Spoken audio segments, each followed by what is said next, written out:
Welcome to Honey Badger Radio's Fireside Chat number 60.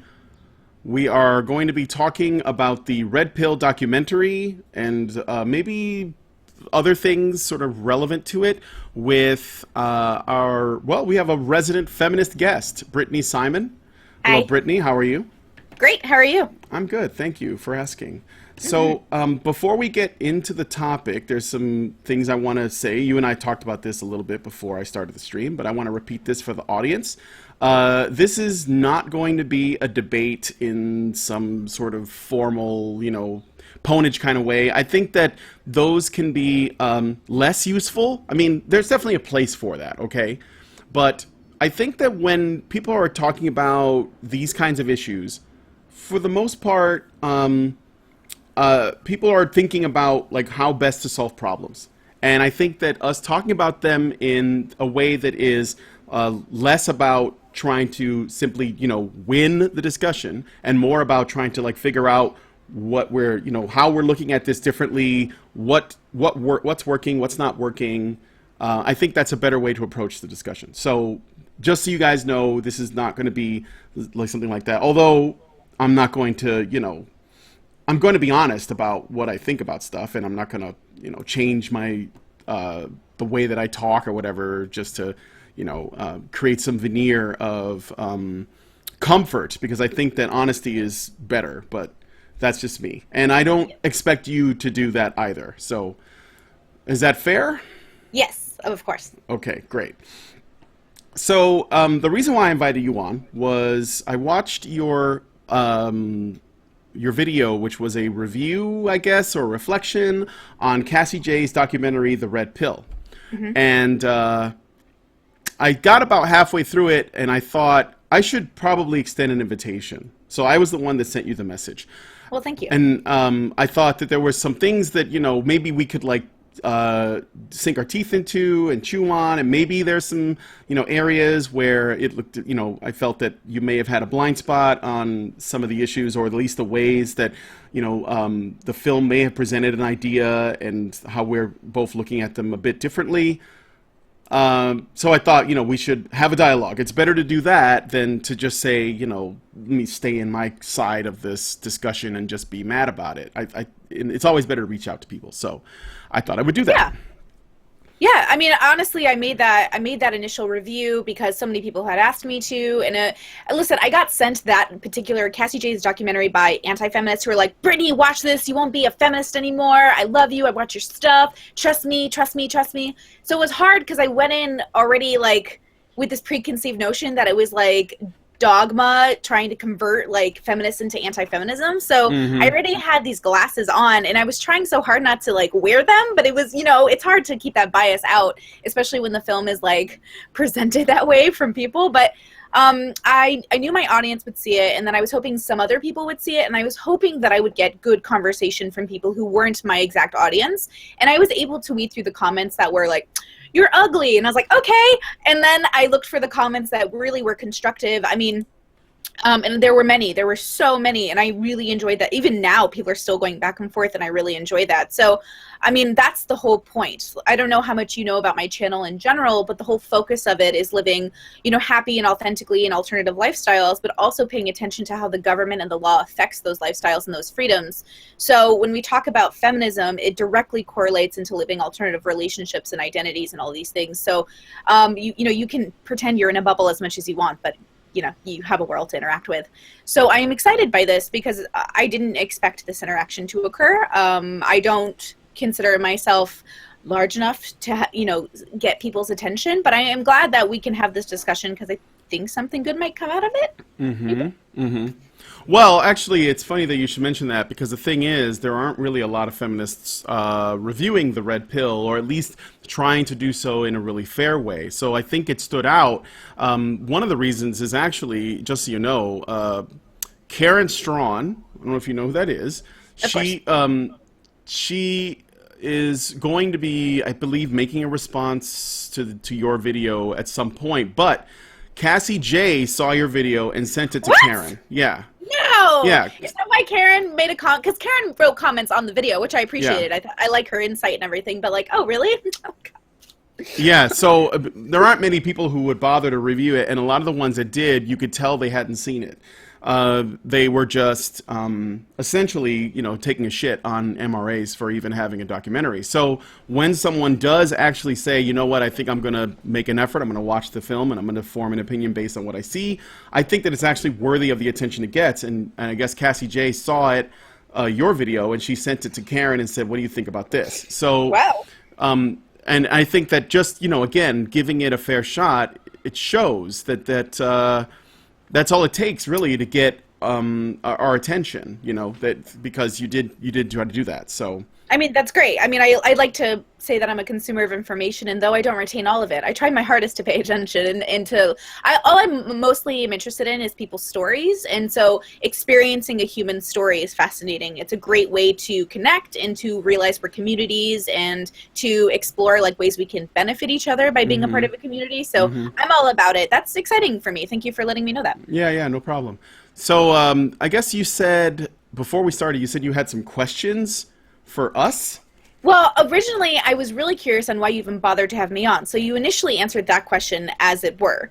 And interestingly enough, I actually don't know much about your whole organization as like an actual organization. Like I know Karen, right? And I know concepts of the honey badger community. I know that you guys were sort of, a part of the documentary itself, which is why I was like, oh, that's an interesting concept. And so I guess I was just curious on why you were having me on, but now I'm curious if you've explored any other part of my channel, because now I'm wondering how many of your viewers are going to go look at it and be like, oh my gosh, what is this woman about? Well, I would be honest, as we come across lots of different feminists that we try to reach out to, I only saw the review that you did. I saw the titles of some of the other videos, but I haven't watched them, so I can't really speak to them. Okay, well, I don't particularly focus too much on being like any particular type of feminist, but I acknowledge that there are multiple kinds of feminist ideologies that people follow, and that's okay, and philosophies. But I guess I'm just excited to be here and start the conversation. And okay. I guess you answered my questions for me in the beginning without even knowing it. All right, cool. So let me ask you this, since you were talking about what we call the 36 flavors of feminism. Do you think that we already know about that? How there are different kinds and all that. Do you think that there is anything that unifies all of them? What do you do if you're a feminist and you're making up a new brand or a new type of feminism, but you want to make sure it can still be called feminism? So what are the things that you think are core pillars of feminism that all feminisms have in common? Well, I think that the first thing that comes reflexively to my brain is that feminism should be the focus of liberating and creating equality for women in the world, but that also focuses all of our efforts in helping women, and that's women of all kinds of women. Like that's not excluding trans women or anything of that nature, which is a part of old school feminist thought, and we acknowledge that, which is why you hear words like intersexual, intersectional, intersectional, and so that's a part of thought processes that have been explored, and that's great. But I want to say this because I hear a lot of people talk about feminism in a very interesting concept, which is that we say it's for equality, not because we're fighting equally as hard for men's rights. I don't know where we pretend that was ever the point. I think the point was always to focus on females' rights in relation to men's rights, and then we create a world where we're all on the same page so we can go forward and not worry about focusing on either or. As a queer woman myself, I focus on queer rights, but that doesn't mean I'm excluding straight people's rights. I just want us to get to a point where we can just move on from it, but we have to get there first. So I feel like feminism, the thing that unifies all the thoughts is that it's there to give women the same, raise us to the same playing field. But once we accomplish that, I'm not quite sure what they want us to do after, and I'm not sure that it ever needs to go away or needs to always stay, but I would say that was the collective thought that definitely would bring us all together. It's what makes us feel like we understand each other, I think. Okay, so when feminists do say that they're not prioritizing or specifically about women's rights, but rather it's about equality for everyone, which is a commonly used phrase. I sense that you don't believe that that's true, and it's actually really about it is about It's helping women because women are the ones that are disadvantaged first, So right? the idea of it is that feminism is like trickle down economics. It will eventually trickle down to help men as well, because obviously in my head, if I'm fighting for women to become, entrepreneurs and go into tech and STEM fields, then I'm encouraging them to bring in income, which will, incentivize them to date men they really love and not men for their money. It will incentivize men to look for women they can be partners with instead of women they have to take care of. And so the idea is that it will benefit everyone in the end, but I think our focus should be on the people who are disadvantaged in the way that we can give our energy to. It's not that men aren't disadvantaged. Of course, humans are all disadvantaged. I made a whole video on, disadvantage isn't selective. We are all victims of something. Mm-hmm. So the idea is that we should all put our resources into what we know best. So men should focus on men's rights. How am I, as a woman, as a cis woman, ever going to know what it's like to truly experience a man's world, except by the voices of men? So I expect them to please raise up, please acknowledge. But I think what we need to stop doing, and this is the whole premise of my belief system, is we do not need to slam men to raise women, and we don't need to slam women to raise men. I've never really understood that, but I don't think it's surprising either. Is it that surprising that humans feel like dehumanizing the enemy is the way to go? It's a pretty basic tactic. It's not even that hard to, it's not a surprise. But I think that those of us who can step back, because I have been there, step back, we can see that, okay, this isn't working. This form of activism isn't working because it alienates people. And Sure. I don't think that's good for anybody. And when you say this form of activism, are you referring to the more male bashy type feminists? Is that what you mean by that? I mean both camps. So the Okay. anti-feminists that will put feminist in the title, even if it's not really about a feminist. It's Yeah, just yeah, about a right. woman, Oh, and then vice versa. Okay. But I would just want to interject real quick because anti-feminists are not activists. And you were talking about activism. So That's interesting. I would say that they're not, and I'll explain why. Anti-feminists, which there are a lot of MRAs that are anti-feminists, if not most of them, but anti-feminists are not all MRAs, and that's an important distinction.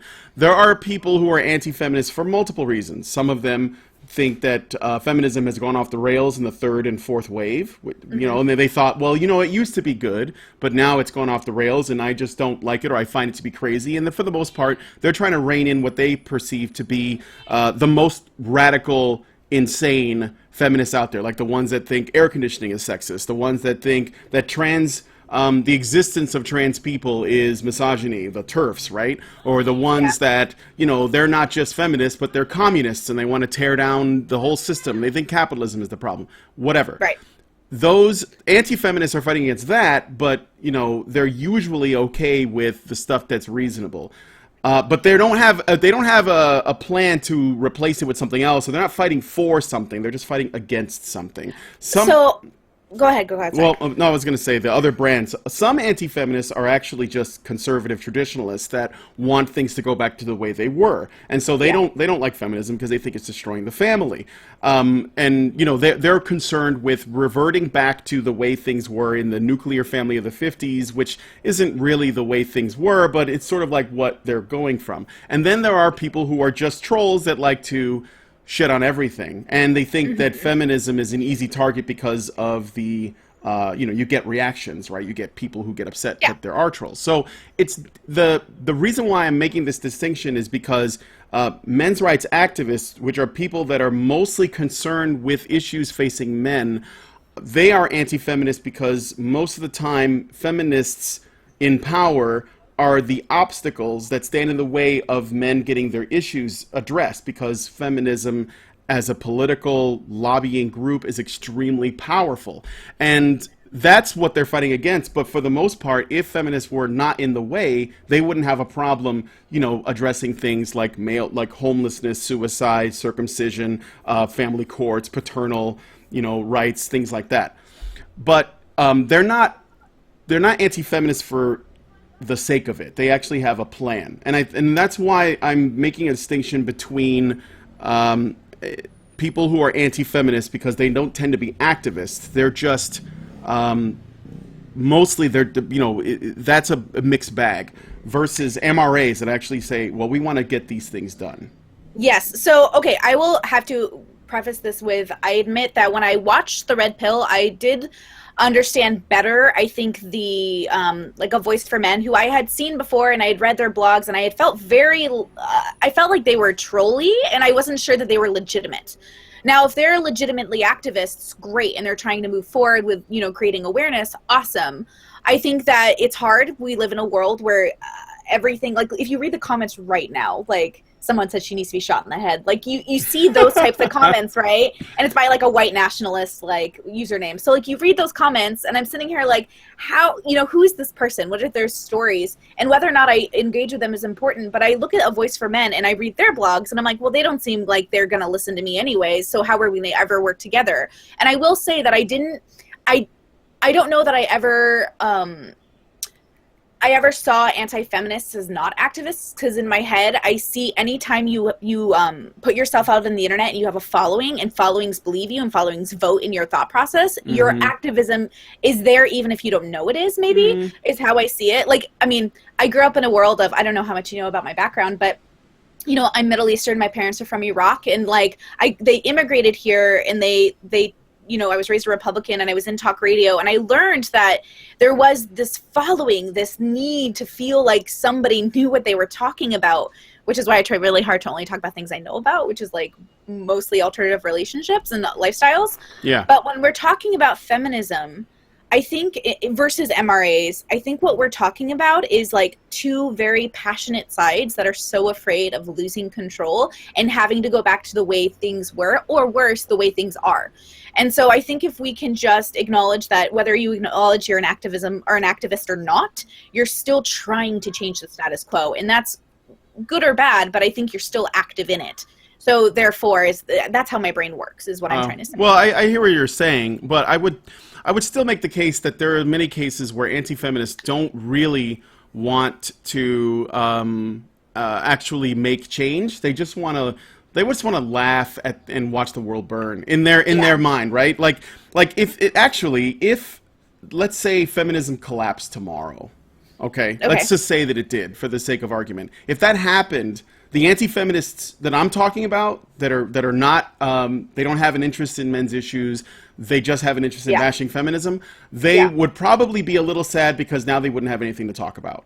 And I agree with so that. like, there are, like, for example, there are YouTube channels where all it is like feminist ponage videos, and they basically take, clips of feminist debates and them getting triggered by stuff, and then they put air horns and MLG stuff around it. Well, and I mean, those can be funny and interesting, but the fact is, that person that makes that, I don't think they actually care about, like, men's issues. I think that they're more interested in bashing feminism, and I think that again, it's a free country, do what you want, but I don't think that it's fair to conflate anti-feminism with MRAs, even though many, if not most, MRAs are in fact anti-feminists. I'm okay with this assessment as long as it's a clear, because at the end of the day, I want to see people as individuals. So if I can assess your content as an individual, and I can distinguish where you've left the ideology of, like, or the thought process of MRAs, or the cohesive thought process, then fine.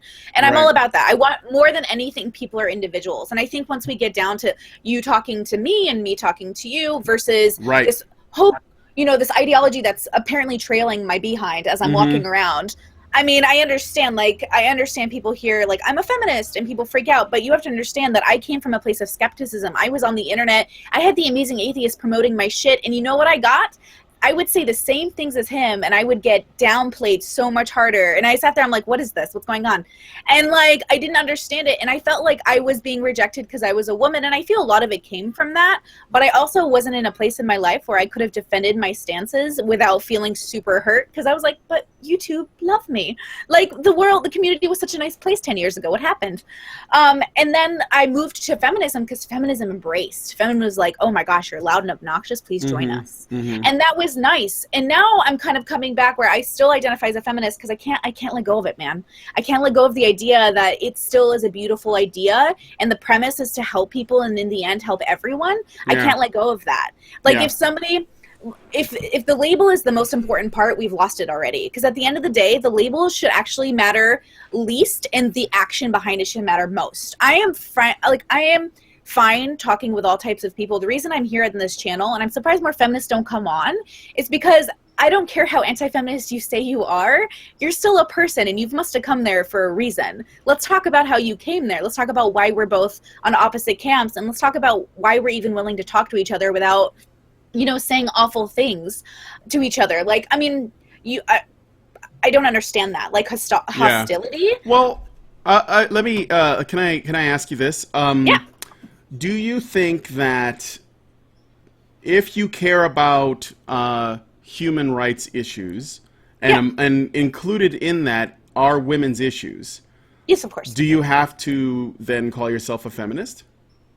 I think all calling yourself a feminist does is it just allows other people to understand that you focus most of your energy, because we're humans, we don't have an abundance of it, on these particular issues.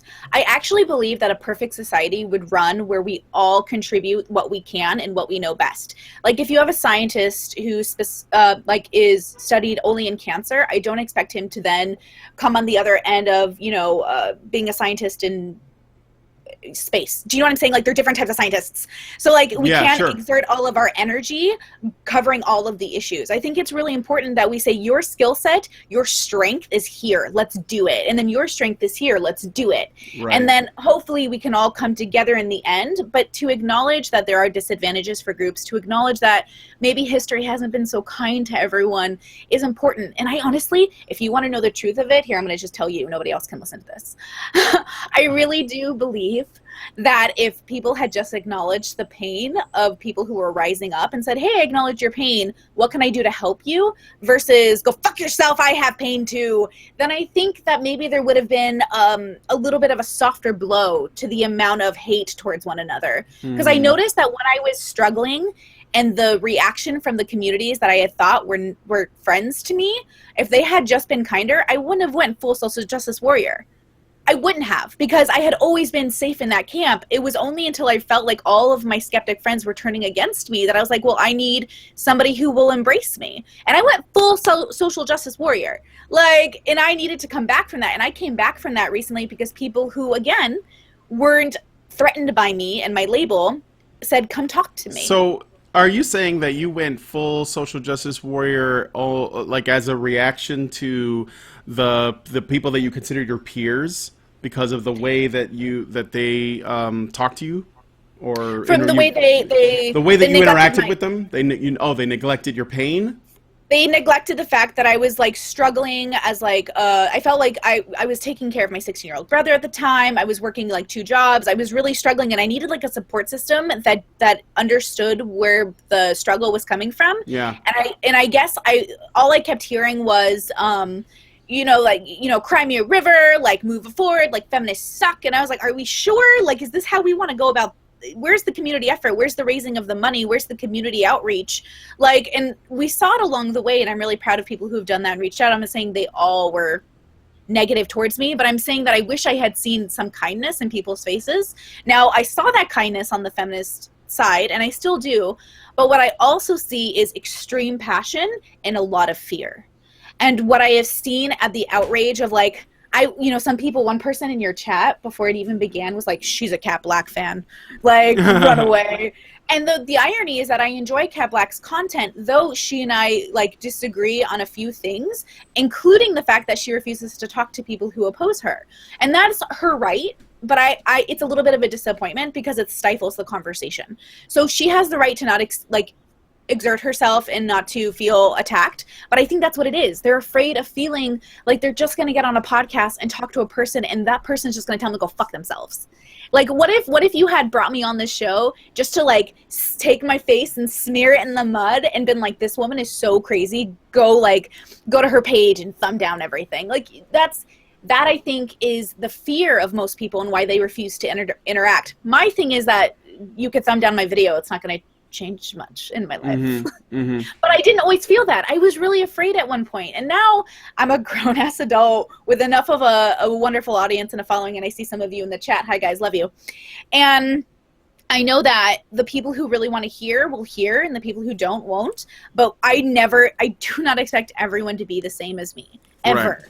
It's a convoluted concept. And as someone who's always struggling to find the good in all her relationships, I'm trying my hardest to really see that. I see the pain and the struggle. I watched The Red Pill, and I only watched it once, which probably was the fault of mine. I should have watched it like 4 times so I could like get out the, the bias as much as possible. But I saw the pain there.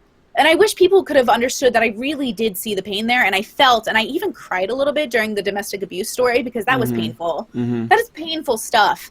And to say that it isn't is blinded. And I am disappointed. I'm sorry, I'm going on a monologue here. I am disappointed that so many feminists were like, this movie's like anti-women. You need to not see this. And I'm like, but you saw it, right? Like, you saw it before you made that comment, right? Because I refuse to not, consume the media before commenting on it. Unless I preface it with, I have not seen it. So here's my biased opinion.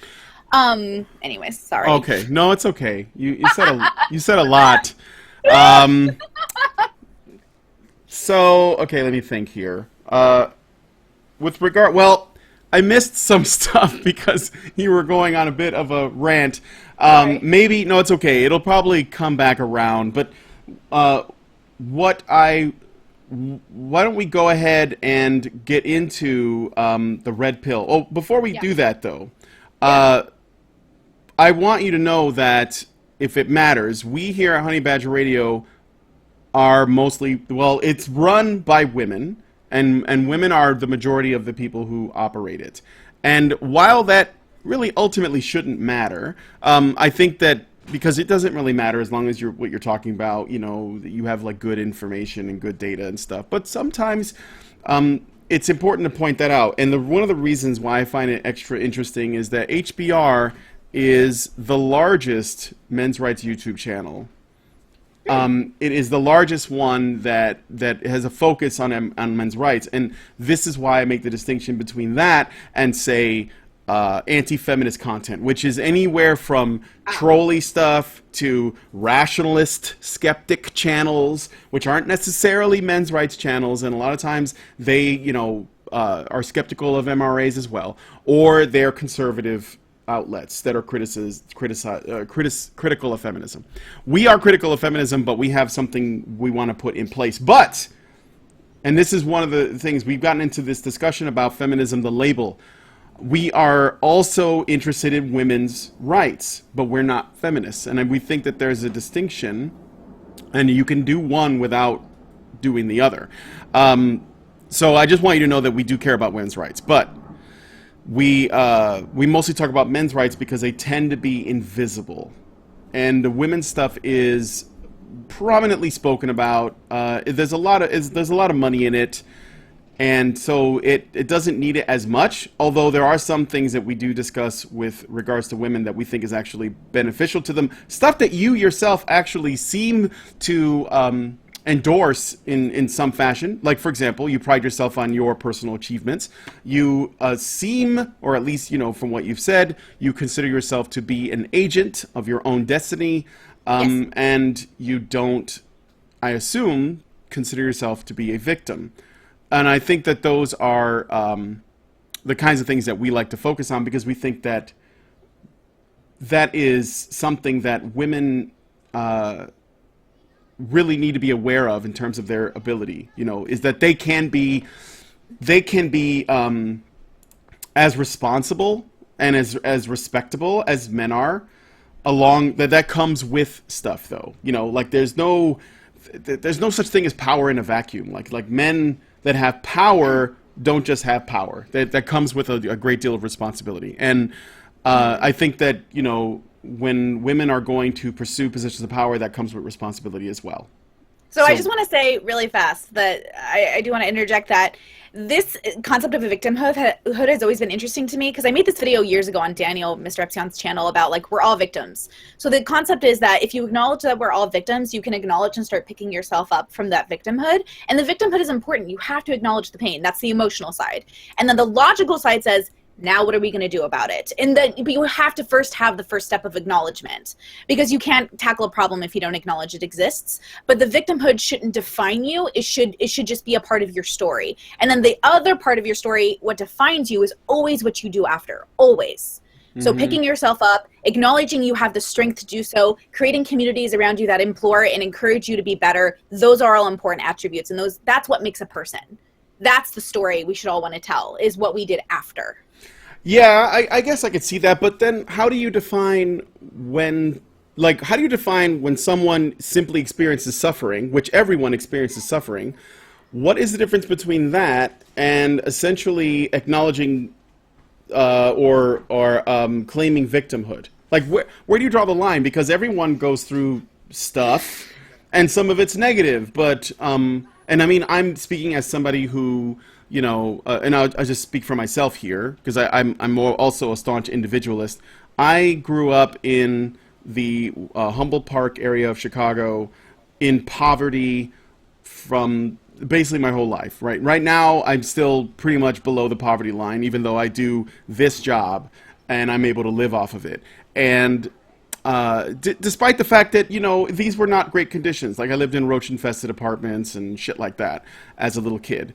But I don't consider myself to be a victim, because being a victim requires a oppressor or a victimizer. And I think that it's not that there was anyone that was setting out to do it, either, directly or indirectly. I think it was just people's conditions are not the same. Sometimes people are born into bad situations, and sometimes they're not, and then they do what they can with what they have. So, I was like, I acknowledge that even at my point in my life now, there were choices I could have made to make things better, but there are also choices I could have made that could have put me in a lot worse of position. So I accept full responsibility for where I am, and I don't consider myself to be a victim. So, I mean, like, how do you know when you are a victim and when you're simply, like, these are things that are outside of my control, and, it's shitty, but I can fix it?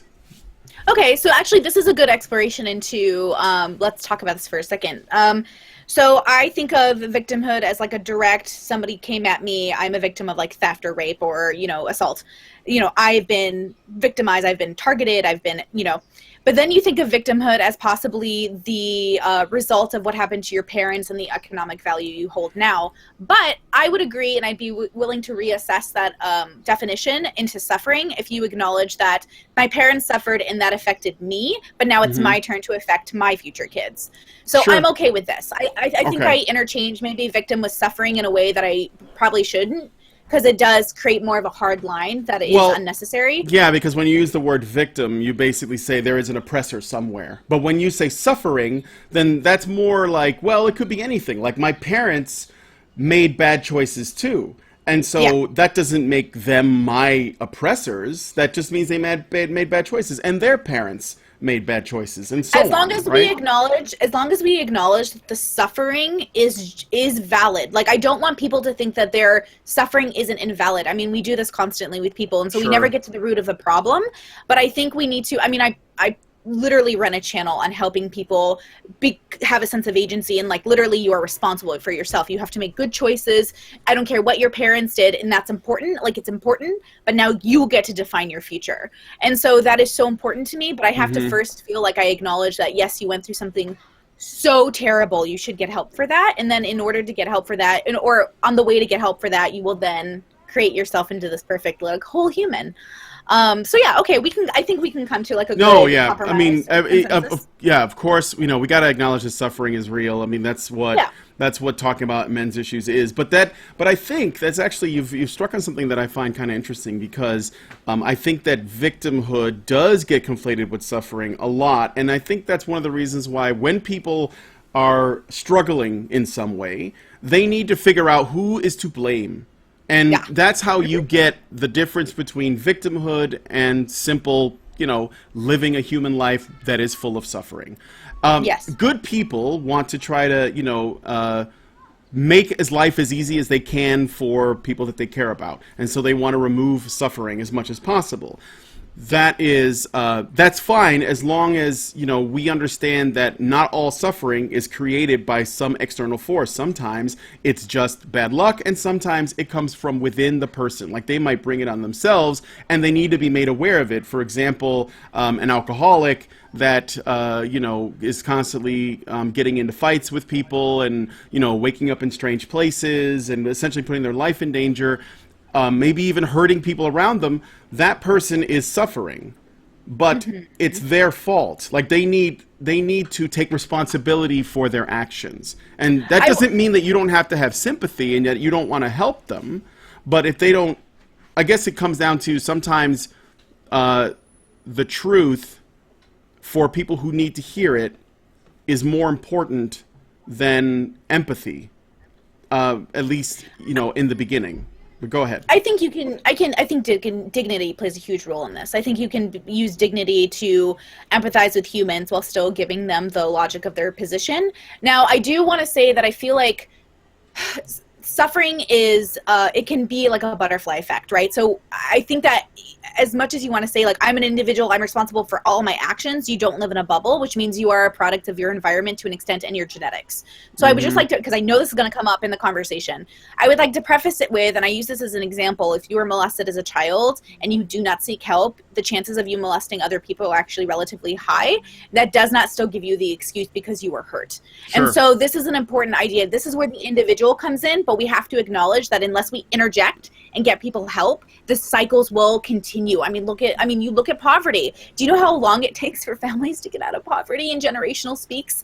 Like it's amazing. It takes so many years, and so it's so important that the individuals realize that the struggle is going to be hard, but it can be attainable through extreme hard work and labor. And I believe that. Like I'm at the end of the day, I will build my own wealth. Like at the end of the day, I will slave. I'm happy working my 70 hours a week. Like all of that is who I am. I have to be that person and it's paid off. Like I've literally seen that hard work pays off. So I know the method works. I just know it takes longer than most people are willing to wait. So, but I also acknowledge that a lot of it is battling like the things that I've experienced and the trauma and the PTSD and wearing all of that stuff that I've experienced. So I think that acknowledging that and seeking therapy now that I can pay for it and stuff like that is important, but it doesn't stop me. It will never stop me. It will always be the thing that is a part of my story, but will never be the reason I don't succeed because I refuse to not succeed. And that's only because I'm an atheist. Like there is no greater reason to be here except that I believe in not harming and I believe in creating and building in the world. Right. So I think we both understand each other pretty well. All right. Well, let's get into the actual video that you did because I have a ton of notes here and I don't want this video to go too long. But great. Okay. So in the beginning, and by the way, all this stuff I wrote down in chronological order of what you talked about in the red pill. So it may bounce around a bit because you bounced around a bit. Okay. That's okay. So first thing I have here, okay, what did you mean by saying you feel as though you already took the red pill before you even saw this film? So I think that my experience of the film didn't feel like, as I was moving through it, I nodded my head a lot as like, yes, of course, yes, of course, yes, of course. And a lot of it felt like I had already come to a consensus that humans were diverse and that people needed to be heard and that there were camps of, feminists and anti-feminists that were just gruesome, but I didn't feel like I needed to take a pill because if taking the pill means being anti-feminist, I felt that was I didn't think it was clear enough of a concept. I'd like to think that I took the red pill because I can see both sides and I understand where the human part of this experience is. That's what I think taking the red pill is. It's seeing the reality of the situation versus assuming that it's just so convoluted that it's one-sided. Right. Do you think that people who take the red pill become anti-feminists per se?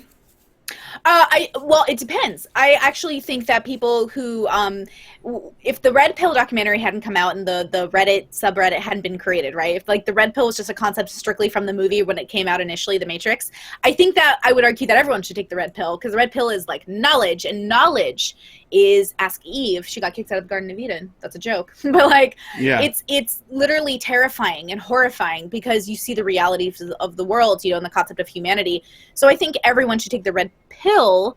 But I would argue that now that the red pill signifies this one concept, it is hard not to see it as taking an anti-feminist propaganda down your throat. Right. Well, I mean, but the red pill is, as a statement, it's allegorical to the Matrix, but it doesn't have a lot to do with the Matrix. I mean, it's mostly about, and there are different kinds of red pills out there. Like you know, this is the reason why it can be really confusing. For example, if we had Poll on, you know, like somebody from 4chan Poll, they would be giving you red pills that dealt with things like, I don't know, whatever it is that they talk about, but it has nothing to do with gender. It'll be about global geopolitics or history or something else. That's something I did not know. So, yeah, so there are different kinds, but the ones that we deal with are specifically around not just feminism, but mostly about things like evolutionary psychology and human nature in ways that we had not seen before. And so that's, and then I think men's rights and anti-feminism, for people who actually took the red pill and they're not just taking the piss in videos, they use that information that they've gotten from the red pill to, you know, act in the world. Like, it's essentially changed their worldview in such a way that they have changed their behavior, and that's how you get MGTOW, and you get PUAs, and you get MRAs, and so on. So, well, see, that's something that I didn't quite understand, that the red pill was used to explain different thoughts and not just this particular issue. So that was something I learned new. Thank you. You're welcome. Okay, so we'll get back into the MGTOW and all the other shit later, but let me go on to the next thing. So why is it important that, because you make this sort of like a point that you make in the video, why is it important that the men that were speaking on men's rights were described as middle-aged and white? I'm so glad you asked me this, because this is the one thing I wish I could have clarified more in that whole fucking video. So the only thought process that mattered for me was that they had come from a generation where they had seen a society that was anti their freedoms. Because if you look at middle-aged white men specifically, they have a very specific, they had their story already written for them before they were born. And like, these men came into the world having no choice what their, you know, and had very specific expectations. And I felt for them. I actually felt like they had been disadvantaged by their whiteness and their middle-agedness because of the generation they've been born into. And I felt like I wish they had explored that more, because you know, and I live in a Seattle progressive bubble where most of the men in my life who are white and who are cis and who are whatever, who are very wealthy because they're in tech, are actually like, they're exploring parts of themselves that I've never seen middle-aged men be allowed to do. And the amount of thought process that has changed and shifted because of generational differences is extreme. And I just wish there had been some acknowledgement. And I felt like I wish I had known if these men had known that. I almost wanted to be like, you know, you don't have to anymore. And you know, men don't have to. But then, and I do acknowledge this, I want everyone to understand that I do acknowledge this, that I had moved from a conservative place into a progressive place. And now that I go back to conservative places, I acknowledge that they're still preaching the same concepts of masculinity and men have to be this to be men.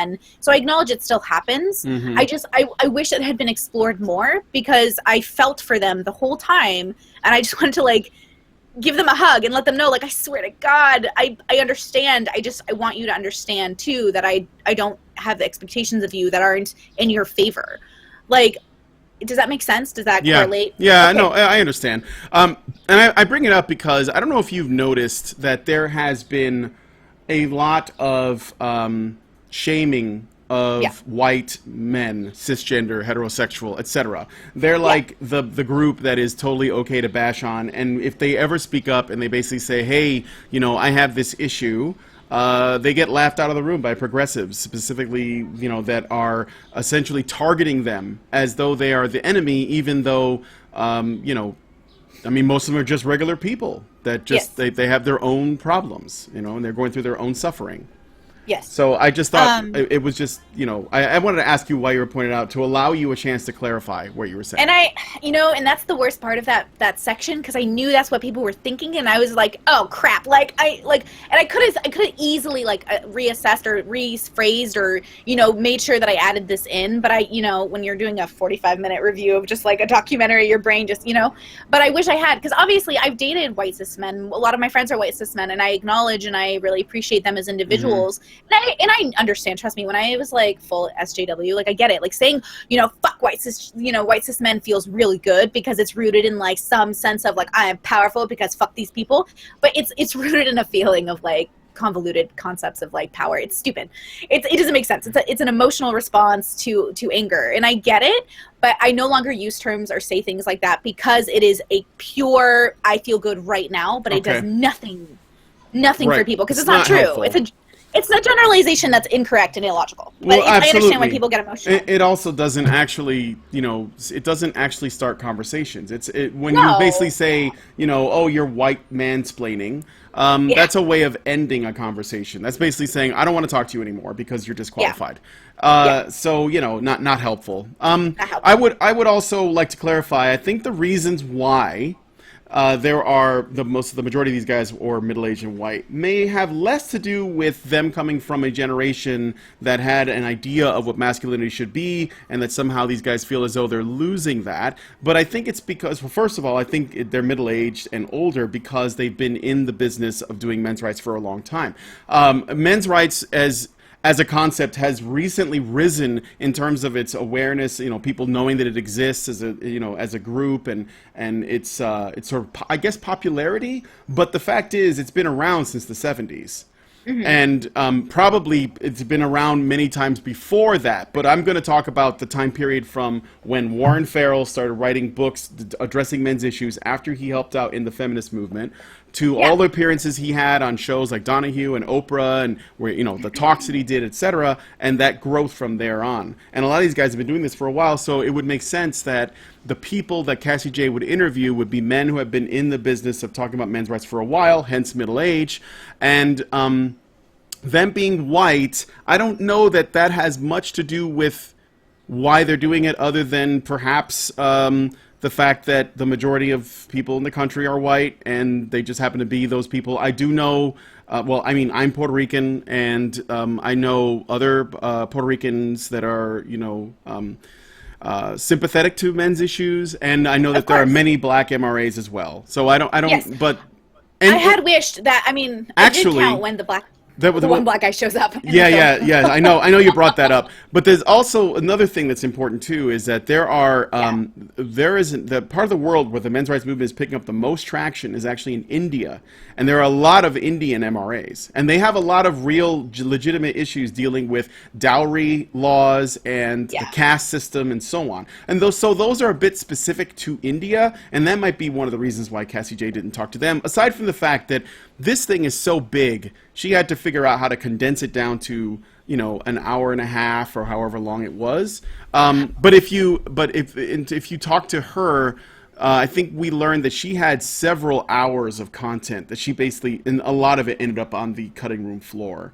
I wish it was funny because at the end of the documentary, I was like, wait, that's it? Wait, there's not more? Mm-hmm. Because I wanted more. I keep in mind, I'm the person who literally could sit here and just consume that because I want to hear people's stories. So this is all fascinating to me, and I do think that there plays a role, race plays a role in economics in this country. To acknowledge it, to not acknowledge it is weird to me. But I understand that people have a hard time because they don't want to. I feel like people don't want to acknowledge that it might be systematic disadvantages because they don't want to think they don't have power. But guess what? You can be systematically disadvantaged and you can get your power. You can seek power. You can build power. You can have a sense of agency. At least that's a fairy tale idea or naive concept that I have about the world. But I think seeing my father immigrate here, my mom immigrate here, and have 10 kids and build wealth and build a business of his own, be an entrepreneur. With a third grade education, self-taught engineering. My dad builds amazing automation assembly machines, and to do these things to build. It took great strength and dedication and commitment to wanting to be bigger and better. And so I guess I understand why people, I understand where the pain comes from, I guess. I'm trying to people in the comments are she's so emotional, where's the logic? I swear to God, if we do not acknowledge the emotion along with the logic, we're just robots. And guys, we're not Spock. I hate to break it to everyone who feels like they're super empowered by being completely logical at all points, but we can't be, because we're not sociopaths. And we have to acknowledge that pain exists, but then we have to be logical about how to use that pain to further ourselves. I don't know about the guys in the chat, but I would say that for my part, I don't pretend as though emotions don't exist. But I think the main thing that I'm against is using your emotions to make important decisions about why things are, how to fix them, what the problem is. I think that you have to, like if you are, I don't know, if you're walking around your apartment in the middle of the night and you can't see and you stub your toe, and you get angry, you might, if you just acted on your emotions, you might smash the table or kick your cat. But if you stop and say, okay, wait, what did I do to create this situation? I walked around in my apartment in the middle of the night after I moved the table and I forgot where it was. It's okay to be, to acknowledge emotional pain and why things are. But I think that making emotional arguments are something that should be, they don't have any validity, but I think that they should be measured against logical ones to find out what is, the best way forward. So I'm okay with this assessment. That's how I see it. I think that's okay. I would also like to say that I think it's funny that some people stub their toe and they blame the table. I would stub my toe and be like, "Stupid Brittany." Yeah, exactly. Because it's a difference in train of thought. Not all humans, I think, are they haven't been taught to do it though. Like to be able to look inward and to say like, "Oh, okay, I made a mistake," or "I was stupid," and you can use the word stupid. It's okay. Like it allows you to build off of it, but a lot of people aren't trained to do that, and I think that's. We could start there. For building a better society is just acknowledging that sometimes we could be wrong, which is why I like a discussion rather than a debate, because in a debate all I want to do is win, and I don't like that because maybe I'm wrong and I want to be corrected or I want to be educated, because that's the whole goal, right? Yeah, right. Well, that's what I'm saying. We exchanging ideas. All right, let me move on. Okay, so why in your talk you compare men's rights activists to extreme feminists? Do you think that's actually a fair comparison? I find that my exposure to men's rights activists tend to be negative. Like I have seldom found them to be how do I say this? Like most of the way that they convey their emotions or their thought processes seem to be very elevated in emotion.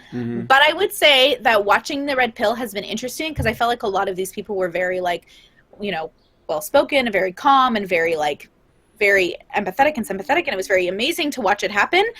But I also feel like I had seen the same people and they had been very derogatory towards anti-feminists and very like making fun of people. And so I wasn't quite sure what to take from who I was supposed to listen to. Like if you actually could direct me, if I had to look at one men's rights activist and say that this is the guy who's really moving mountains for men, who would I watch? You're asking me? Well, I would say, oh wow, there's a few. I think that my favorites, well, I mean, Honey Badger Radio is one. I'm not, I know, and I hate to say that, but it's true. Hannah Wallen has done a lot of work. She's with us, and she's done a lot of work with men's rights activists, and she is extremely knowledgeable. And I'd also recommend Karen, which you already know about. Yes.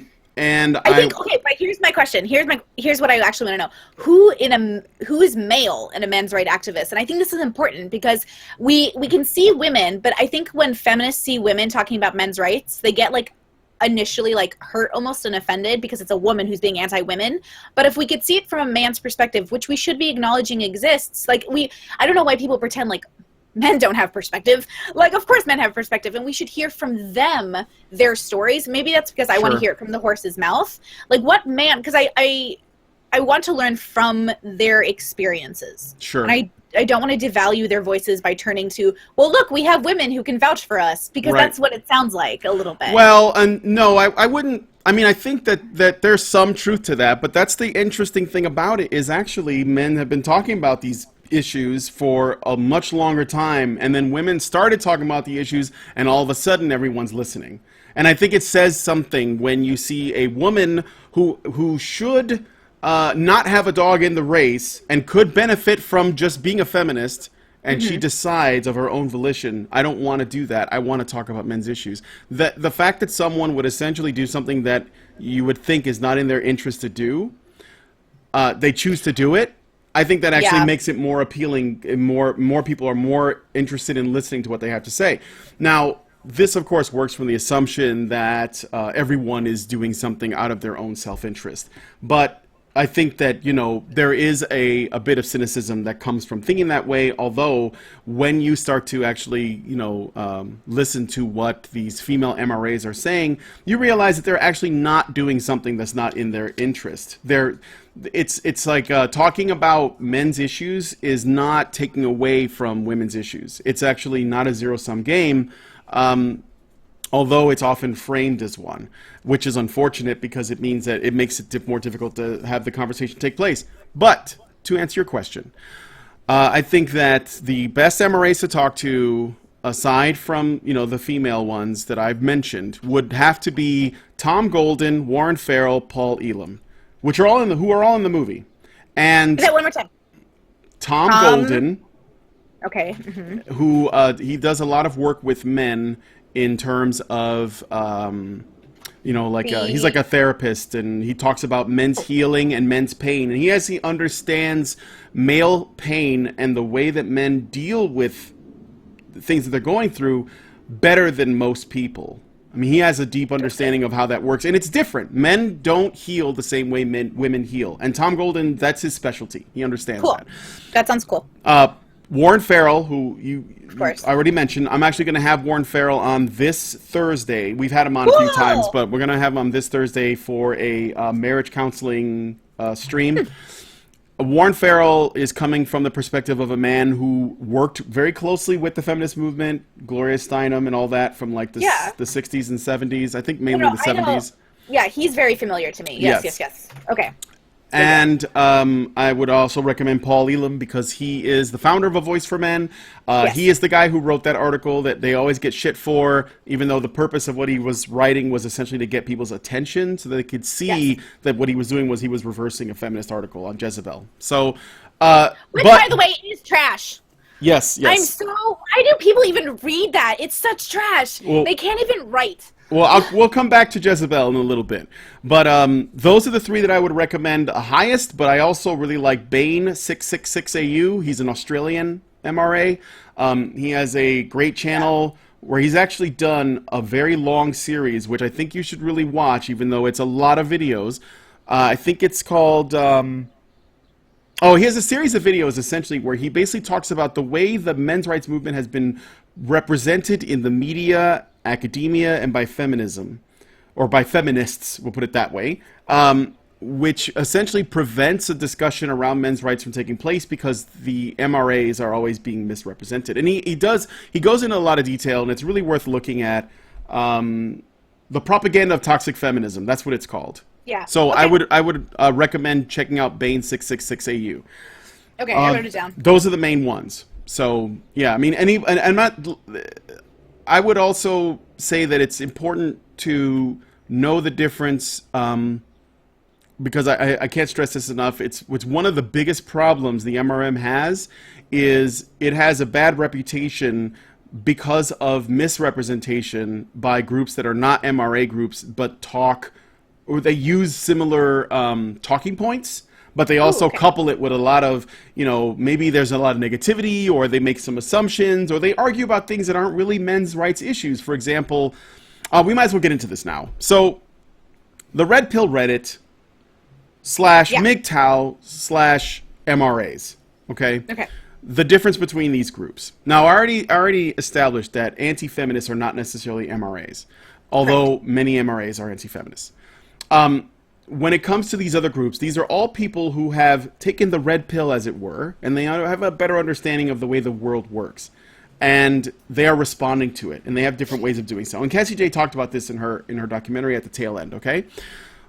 The Red Pill Reddit is a mixed bag of pickup artists, and some, I don't even go there, but I would assume that there are angry men, maybe, probably some real misogynists, trolls, whatever. But mostly they don't care about, there are men's rights activists on there too, but if they're not talking about men's rights, then they're likely not MRAs. And they're just guys that have this knowledge, and they're, working with it in the best way they can, which is what the PUAs are doing, or they're essentially, they're just mad about it. They're going through what's called red pill rage, which is when you first learn this stuff and you're basically angry because you feel like I've been lied to my whole life. This is all bullshit. And some of them genuinely start to really dislike feminists, and they start to dislike women as a consequence. Oh, sorry, I bumped the microphone. You're good. They start to dislike women as a consequence, and we're not about any of that. Okay. Okay. That's got nothing to do with us, but we can't help that it exists. I mean, it's just like saying, there are feminists out there that really, really hate men, and they exist, and we acknowledge that. There's a total line of feminism that believes like men are trash, and if you have sex with men, it's automatically rape. Like that's a philosophy of feminism that exists. Like we have to acknowledge they exist. I don't think they're for sure. Yeah. But this is that's anyway, going back to what I was saying. So that's the red pill. Okay. The men going their own way, they are not activists either, per se. They are men who basically say they saw how things are going, they saw what's going on with the system, and they are like, okay, look, society doesn't give a shit about men. Women don't really give a shit about men if that's what they believe, or and they basically are like, since this is happening, it's not worth my time to get involved with the system. I'm going to do my own thing. Hence, men going their own way. And it's not even out of misogyny per se. I think it's more most of the time it's just like defeatism. No. It's basically a problem with the system. So they're basically saying, look, even if I met a decent woman and I married her and we decide we're going to start a family, I am essentially giving her a loaded gun and hoping that she doesn't pull the trigger on me. And so I don't want to do that, and it's not worth it. And that doesn't mean there aren't good women out there. I'm sure that there are MGTOW that believe that there are some, but they just don't think it's worth it. So they just don't want to be involved. And I think that that's completely fair. So, again, I'm not saying that they're right. I don't know. That's not my bag. But I'm a freedom kind of guy. I basically always believe in volunteerism. As long as what they're doing is something that they want to do and they're not hurting anybody, then whatever. But, I agree. And we've had MGTOW on the show, and, they don't all think the same. So before MGTOW flip out on me in the comments section, I understand that it's not as simple. I'm just trying to make it as condensed as possible to help Brittany understand. It's almost like people are individuals. Yeah, it's almost like that, right? So this is the way that they react. So I just wanted to get that out of there so that you have an understanding. I understand that there are, to conflate MRAs with those groups is extremely common. But if an MRA or somebody basically comes at you talking about, being put in the friend zone, that's not a men's rights issue. That's something that we will help you with as a guy, because we have a better of an understanding of, why that happens. But we're not going to demonize you for it, and but it's not a men's rights. It's not on our list of things to do, is deal with the friend zone. That's not on our list of problems, okay? We're looking at things strictly from legislative and legal and political perspectives. Part of it, but so like anything that can't be done through that is not a concern. Although, in order to achieve those goals, in some way you have to get people to start to think about men as beings that are worthy of compassion. And so to do that, you have to make them aware of stuff that they don't know about. And this is why we talked about male disposability, because I think that most people, they don't see it. So that's the reason why I bring that up. So I don't know if that helped, if you wanted to comment or question or whatever on what I said, but no, it is very helpful. I think, and I made it sort of apparently, I hope I made clear in the review that I'm not well versed in MGTOW or any of those others, like even the Red Pill subreddit. Like I don't know enough about those groups to speak to it like you just did, but it is helpful and it is good to know. I'm used to dealing with people who are just trying to change things legislatively, which they should be. Like you should always want to appeal to the government and the law to, fight for you and your rights as individuals and groups. Mm-hmm. So I'm all about it, and that was helpful. Thank you. Yeah, either that or at least be free from the government. Like I think that they're because a lot of MRAs tend to be libertarian too, so they're usually looking for non-government solutions to male And problems. so that's the problem with a little bit of like, if you take Brittany as an individual, I definitely skirt the libertarian line. I don't want to adhere to that label because I don't think it might, I don't know what it entails to the full extent, and I don't want to misrepresent or be associated with necessarily, but I am, as much as possible, freedom from government, like, Sure. you know, and so it's hard for me to kind of, even within my own feminist groups, like a lot of them are communists or socialists, and so it's kind of hard for me to have those conversations. But most of the women that I interact with are they want to listen and be better and be bigger, and so it is hard for me sometimes to deal with people who don't want to. Like, listen, as a queer woman, I've literally been lectured countless times about how I can't use the word queer because it's a slur. Like, I understand that there's those people who just come at it from such a perspective that it boggles my brain on how we're supposed to move forward from here. But it is important to, I guess, acknowledge that there are those people. I don't think I can keep up with what's a slur and what's not these days, but that's why. And I'm not even trying to be cruel, but I think that when people are trying to control your language so much, I start to wonder if it's not. I mean, actually, it is a form of bullying, to be honest, but I don't respond well to that. But anyway, that's just me. So let me see. In terms of, okay, so like final thoughts on the men's rights thing being compared to extreme feminism, I think that, you know, to your point, you should talk to the men's rights activists that I laid out. If you do, I think you may get a good understanding what we're really about, and it's not actually that extreme. It's actually quite progressive in a lot of ways.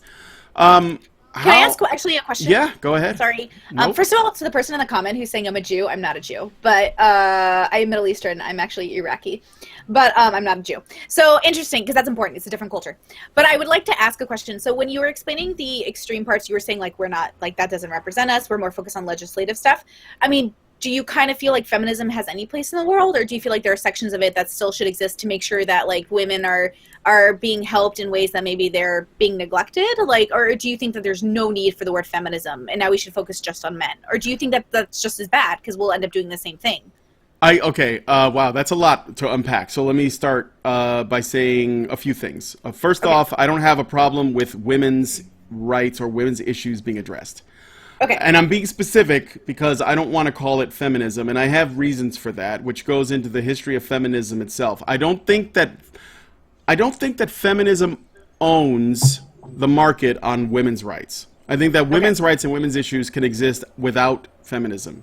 And the reason is because of the history of feminism and the roots of feminism, which is rooted in things like, you know, the Communist Party and other shit. But most people, when it comes to what a feminist is, you're gonna get like two different groups of people. You're gonna have the people who are political lobbyist feminists, the professionals, the ones that run Ms. Magazine, the ones that affect government policy, the ones that have political power. They have a specific brand of feminism, which is like the multi-billion-dollar industry. Then there are the common people, or the people who like to talk about feminism as though it is the definition of caring about women's rights, which are we sometimes call them coffee house feminists, but I would refer to them as sort of like common feminists, like yourself. I think that you seem to be someone who cares about women's issues, but you may not agree with the stuff that feminists in power have an interest in, which actually they don't really have an interest in women's issues. They have an interest in maintaining feminism's relevance, which is important. In order to do that, you have to constantly, for example, you start a business and you're trying to sell a product, and your product is feminism. In order to sell that product, you have to basically create a demand for the product. So you say, well, we need feminism because of these things. And then those things get addressed over time. Laws get passed, acts get put through, and so on. And then you realize that your product has less to do. So, but you need to work. You need to keep doing feminism. So what do? Well, you have to make up more things for feminism to do. So you have to continue to keep it relevant. The goal of a movement should be to make itself obsolete. That should be the goal. Like to where you're like, okay, we're done. We don't need this anymore because we've gotten all the things now. That should be the goal. The problem is that feminism has never achieved it because every time it makes progress, it adds more things to the list. So you're at a point now, for example, where feminism is trying to do things that aren't even legislative.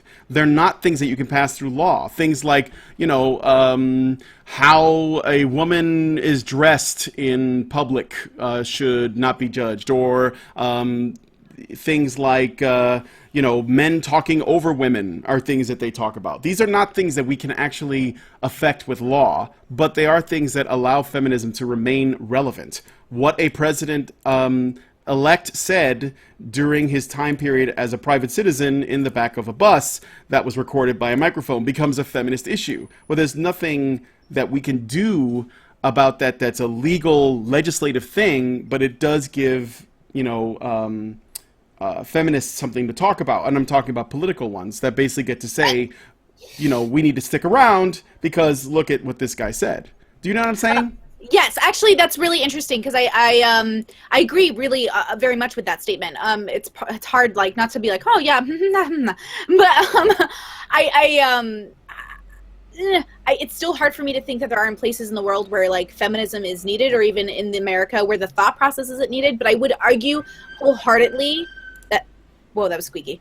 I would argue wholeheartedly that the tactics are so, and what we're focusing on is so important. Like, I could give you countless examples of times that feminists have been like, Brittany, be a part of this. And I'm like, this is not even worth my time. Why are we doing this? Right. Like the man-spreading campaign in New York, like drove my brain up the wall. Yeah. Where I was like, instead of asking men not to spread their legs, just say, excuse me, is anyone sitting here? May I sit next to you? Mm-hmm. Like, and same with women who put their bags on chairs. Like, instead of talking about human decency or having a conversation with your neighbor, they want to legislate like campaign laws about how to prevent people from doing things. It's a learned behavior. Sure. People don't maliciously spread their legs. They're just, I'm sitting comfortably, and then you say, hey, excuse me, like, do you mind? Right. And so I do agree that that what you just said is probably one of the biggest faults of most of these campaigns. I would also argue, and I think a lot of people neglect to acknowledge, that God bless their hearts and their enthusiasm, but so many of these feminists are just so young and so unaware of some of the things that have happened in the last 50 years that even I have to sit them down and be like, I know you're really passionate, but I just want to remind you that I grew up when Ellen was ostracized from communities, and you grew up where Ellen was like, the love of everyone's gay life. And so like my experience of gay culture has been different from yours, and I want you to acknowledge that we worked really hard to get here. And so it's hard for them to understand that there was a fight that was battled, and that what they're fighting now is sort of semantics, and semantics are just going to exist. And it comes down to the individual accepting the fact that, okay, well, you do you, and that's nice, but I don't think Sure. like, it's hard for me to want to sympathize with people that want to regulate speech. Like, I've always felt very uncomfortable with that idea because everyone is someone's hate speech. Everyone. Mm-hmm, And so, but I do think it's, it's interesting to me. Like, Milo Yiannopoulos is a great example of a person that I think is just, like, vile. But I wouldn't ban him from showing up. I just don't know why we expect him to say anything intelligent. Like, he's the most hypocritical troll I've ever listened to in my life. And so, what do you think Milo said? What does Milo say that you find to be vile? I'm just curious. I watched Milo speak at a university and talk an hour about how fat and ugly the teacher was. Like, and I was like, did you just spend an hour talking about the professor's looks? Like, what did I learn from this except you are shallow, which is fine. Like, you be shallow. Mm-hmm. And I just didn't understand the intellectual point of the conversation. I think Milo's goal, and I'm not, I don't know about this specific instance, so I don't want to pretend to know. But Sure. I think that Milo's goal is that he wants to attack and destroy political correctness. And I think to do that, he has to be extremely outrageous. He wants to show, this is what I think he's doing. It's like you're in an environment on a college campus, and everyone is saying things that you cannot say or you should not do. And this basically creates an environment of extreme tension where everyone's worried about saying the wrong thing or doing something that's going to be offensive to somebody else. Of course. And then it creates this stalemate where no one wants to do or act. They don't want to do anything, and they're afraid of what the consequences are. And then Milo shows up, and he does the thing that no one else is doing, but kind of like wants to do, or they want to see if it's okay. It's sort of like, you're wondering if how cold the water is, and everyone's standing at the edge of the pool, and then one guy just jumps in and he's like, it's fine. I think that that's what he's doing. He's basically doing and it puts him at risk. I mean, he's taking a lot of risk. You know, I'm pretty sure that he's been in danger a couple of times. I actually got to meet him. Of course, in LA. But I think that, you know, granted, you know, is what he's saying adding, like, the actual words coming out of his mouth, adding much to the conversation? Not really, but I think the act of defiance is what people admire. And again, that's what I think it is. Maybe I feel like there are better people to admire. Like, I feel like Milo was a little boy, sat in front of the television, was like, I want to be Bill Maher. I want to be Bill Maher. And then he grew up, and I was like, oh, honey, you could never be Maher. Because Bill Maher at least he's crude and not politically correct, but he's intelligent. Like, at least when he speaks, I get what he's saying. Like, I can't help but feel like Milo says things like and I get it, like, oh, gay people should never be hired, they're late to everything. Like, what an obnoxious statement. I suppose I think he's rude. I think Bill. I mean, I get what you're saying, and I get what you're saying, and I don't know why we see him as an intellectual. I don't think I don't know that anyone really thinks he is, but you know what? I'm not even trying to insult Milo. If you look at his, like, he has a couple of speeches that he gives that are pretty good. And actually, one of them is quite excellent, which is he actually speaks out against things like white nationalism too. So I don't think he's that stupid. But I will say this. So Philip in the comment section just said Milo is the court jester. I would actually 100% agree with you. Yeah. And then I can see his place in the world. That's what That makes more sense. He is. Yeah, that makes sense. Like, that concept of that, like, the buffoon, the guy who's trying to create like, I get that. That makes sense. Yeah. I'm bored by his show. He is the rabble. He is the rabble rouser. And real quick before I move on to the next bit, Bill Maher, he's kind of an establishment cuck, in my opinion. But he is bought and paid for by I think Hillary Clinton, because that guy defends her like nobody else I've ever seen. So, what about Bill Maher from 20 years ago, though? He was so good. I thought he was funny. I thought he was funny, and he did give. He did give a platform to Camille Paglia, who is a feminist that I admire. A lot of people, a lot of diverse. I think that's what that's what I loved. I loved when Bill Maher brought on, like, the most random, like, Marilyn Manson and, like, feminists, and then, like, what? And it was great. I think maybe that's just what I'm using for. That's what I want. No, but I mean, like, these days he's basically doing what The Daily Show and all these other outlets do, and it makes people not want to trust him, to be honest. I mean, like, I don't know, but that's a little bit of a side tangent. I can go on about Bill Maher for a while. I'm not going to, but now I want to ask you about YouTubers, and do you think we're headed in that direction where people say things to appeal to this, constituents? Like, do you, like the audience they've created? Like, what if you came out one day and said, like, this feminist has, like, some good ideas? Do you think, like, your whole life would be like? No. And you know what? I think the Honey Badger Radio, we have a track record of pissing off our people every so often.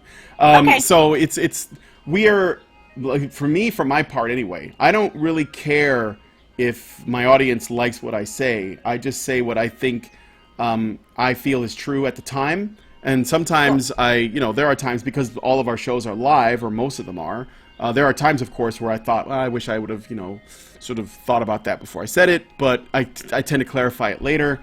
But yeah, no, I don't have that issue. However, yes, are there YouTubers that tend to, try to sort of, conform their content around their audience? Yeah, I'm sure. Actually, I'm positive there are. And that's, and with this recent growth of lots of channels that are, skeptic channels and logic channels and stuff like that, I think that that's going to be a what I'm expecting that's going to crash to some degree. Like, there's basically going to be a drop off where people are going to either run out of things to talk about, or the audience is going to grow bored and they're going to move on, and the only the best of those channels will stay, and then the rest will just fall into obscurity. And Honey Badger Radio is not among those people, because we have a specific focus, and that is we are talking about something that we want to see and that we're moving towards. And I think there's a difference between arguing against stuff and arguing for stuff while arguing against stuff. You should do me a favor. You should go out and get me an ice cream bar from that ice cream truck. Oh, I know. I'm sorry. I live in the hood. And there are ice cream trucks. I love it. I'm sorry. Okay, let me move on to the next question. Please. Hopefully, I didn't miss something, but okay. You mentioned that you come from a conservative background. I thought it was interesting because actually I've noticed a lot of feminists tend to come from conservative backgrounds, especially sex positive ones. And I wonder, like, it's a pattern that I've seen, and I think it makes perfect sense. Sex positive. Do you know what that is? Sex positive feminists come from conservative backgrounds. Yeah, usually. I thought you were saying, conservatives were sex positive. I was no. Feminists tend to come from more specifically religious conservative backgrounds. Usually, what I've noticed is that they leave behind their religious conservatism. They become atheists, and then they become feminists, usually sex-positive ones. Lacey Green is a really good example, but there are many, many others. Yeah. It was just something I observed. I think that's a fair assessment. I'm not surprised by it, though, because I think once you enter into atheism, sex becomes like, oh, the first wonderful, intimate, wonderful thing you can do with another human being, and so they become like, I love this, everyone should do it, yay! Mm-hmm. And so it's not that. Like, and the feminist groups implore you to do it. Do you think that conservatives tend to be anti-sex? No, I think conservatives tend to explore sex in a positive manner within the confines of their boundaries, which tend to be dictated by religion. Okay. What about... Go ahead. Well, no, I was just going to say that, what about secular... Do you know any secular conservatives that, Oh, yeah. Okay, I'm just... Oh, yeah. Oh, gosh, yeah. Yeah. And all of them, they tend to be more, I would even deem sex-positive conservatives, where they have the same premise of sex, which is you do you have fun, you be safe, all the common sense STI testings and all these things. But they're not dictated by their religion or their concepts of God or anything like that. And they don't hold the guilt or shame associated with it. Black Brandon Blue says, what the fuck is with the constant atheism correlation?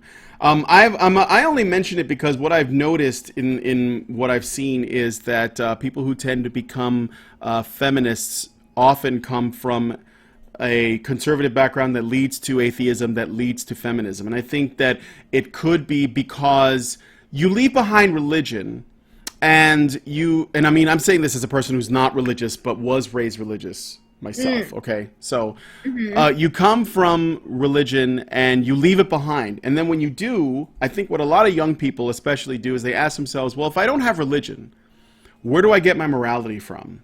How do I know what's right and wrong? Like what informs that?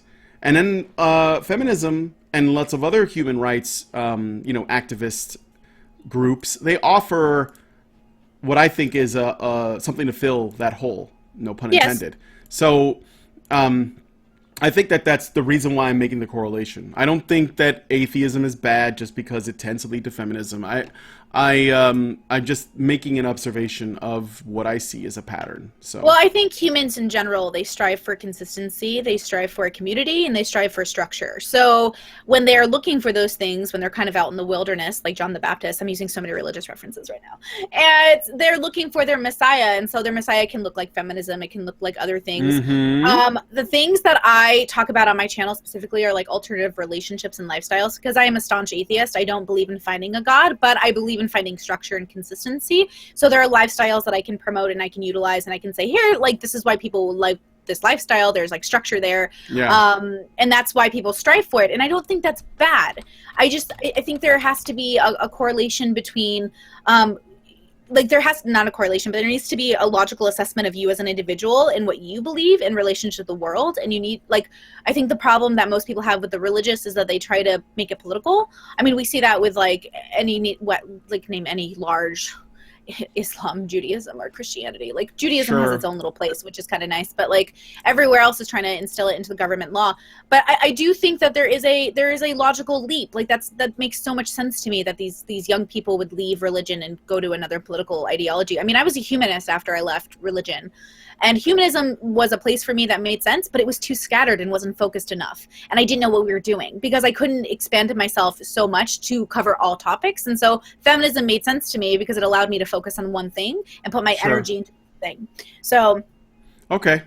Let me also. I want to ask you this about religion too, and this is like Sure. this is a bit of a tangent. Have you ever seen Jordan B. Peterson's lectures on this stuff? Okay, I thought that they'd be really interesting if you hadn't seen them. That he I think it's pretty interesting stuff. I just put it that way. I don't know. It doesn't necessarily change my position in terms of whether or not I believe in a higher power. But Yeah. I think that when it boils down to what he's talking about, there are many things there that I actually agreed with and have thought about myself, which is essentially my feelings about religion is it's not something that I'm going to practice, but I don't have a problem with other people practicing it, provided that they're not hurting anyone in the process.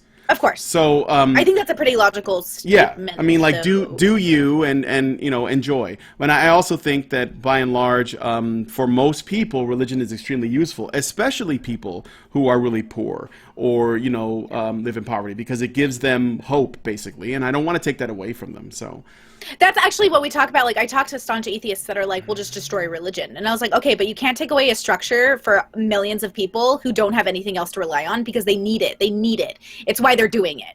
Like, people who need religion either A, believe in a god, or need the structure. Otherwise, they're just Yeah. kind of like, they're flippy floppy. Not everyone's an alpha, guys. Like, we can't well, just and assume. then well, I would ask you this too. Do you think that feminism for some people that left behind their religion is filling that gap? Like, basically, it's their religion. Yeah, I mean, think about it. It comes with a great consensus, a structure, a community, and you get to be really empowered and say, like, I am the best and you are lowly. So, like, there is always that thing. And that's what creates the herd crazy mentality that I'm seeing happening, that I'm like, I'm uncomfortable with all of this. The tribalism, right? The tribalism, and I believe in tribes, and I believe in your need for tribes, but I also am uncomfortable with it because I don't fit in anyone's one tribe, and so Yeah. you get people like me who's constantly the outsider, where I'm like, I don't feel comfortable in any of these places. So I found a few places where I feel comfortable, and I kind of stick to those places, but most of them are with people who come from extremely either similar or different backgrounds, but also who are willing to hear me. Like, I'm talking about friends who have walked out of my life because I'm a product of the 90s. I say words that are not okay anymore, but the people who've stuck around get it, that I'm not coming from a malicious place, right? And like, that's the idea. People who are going to stay with you understand that your heart and soul come from a place of like, they don't come from a malicious place, and I think Okay. that's important. Okay. Go ahead. All right, let's continue because I know that we're getting. You can't stay for too much longer, so I got to try to Yes. get through these. Okay. Thank you. So no problem.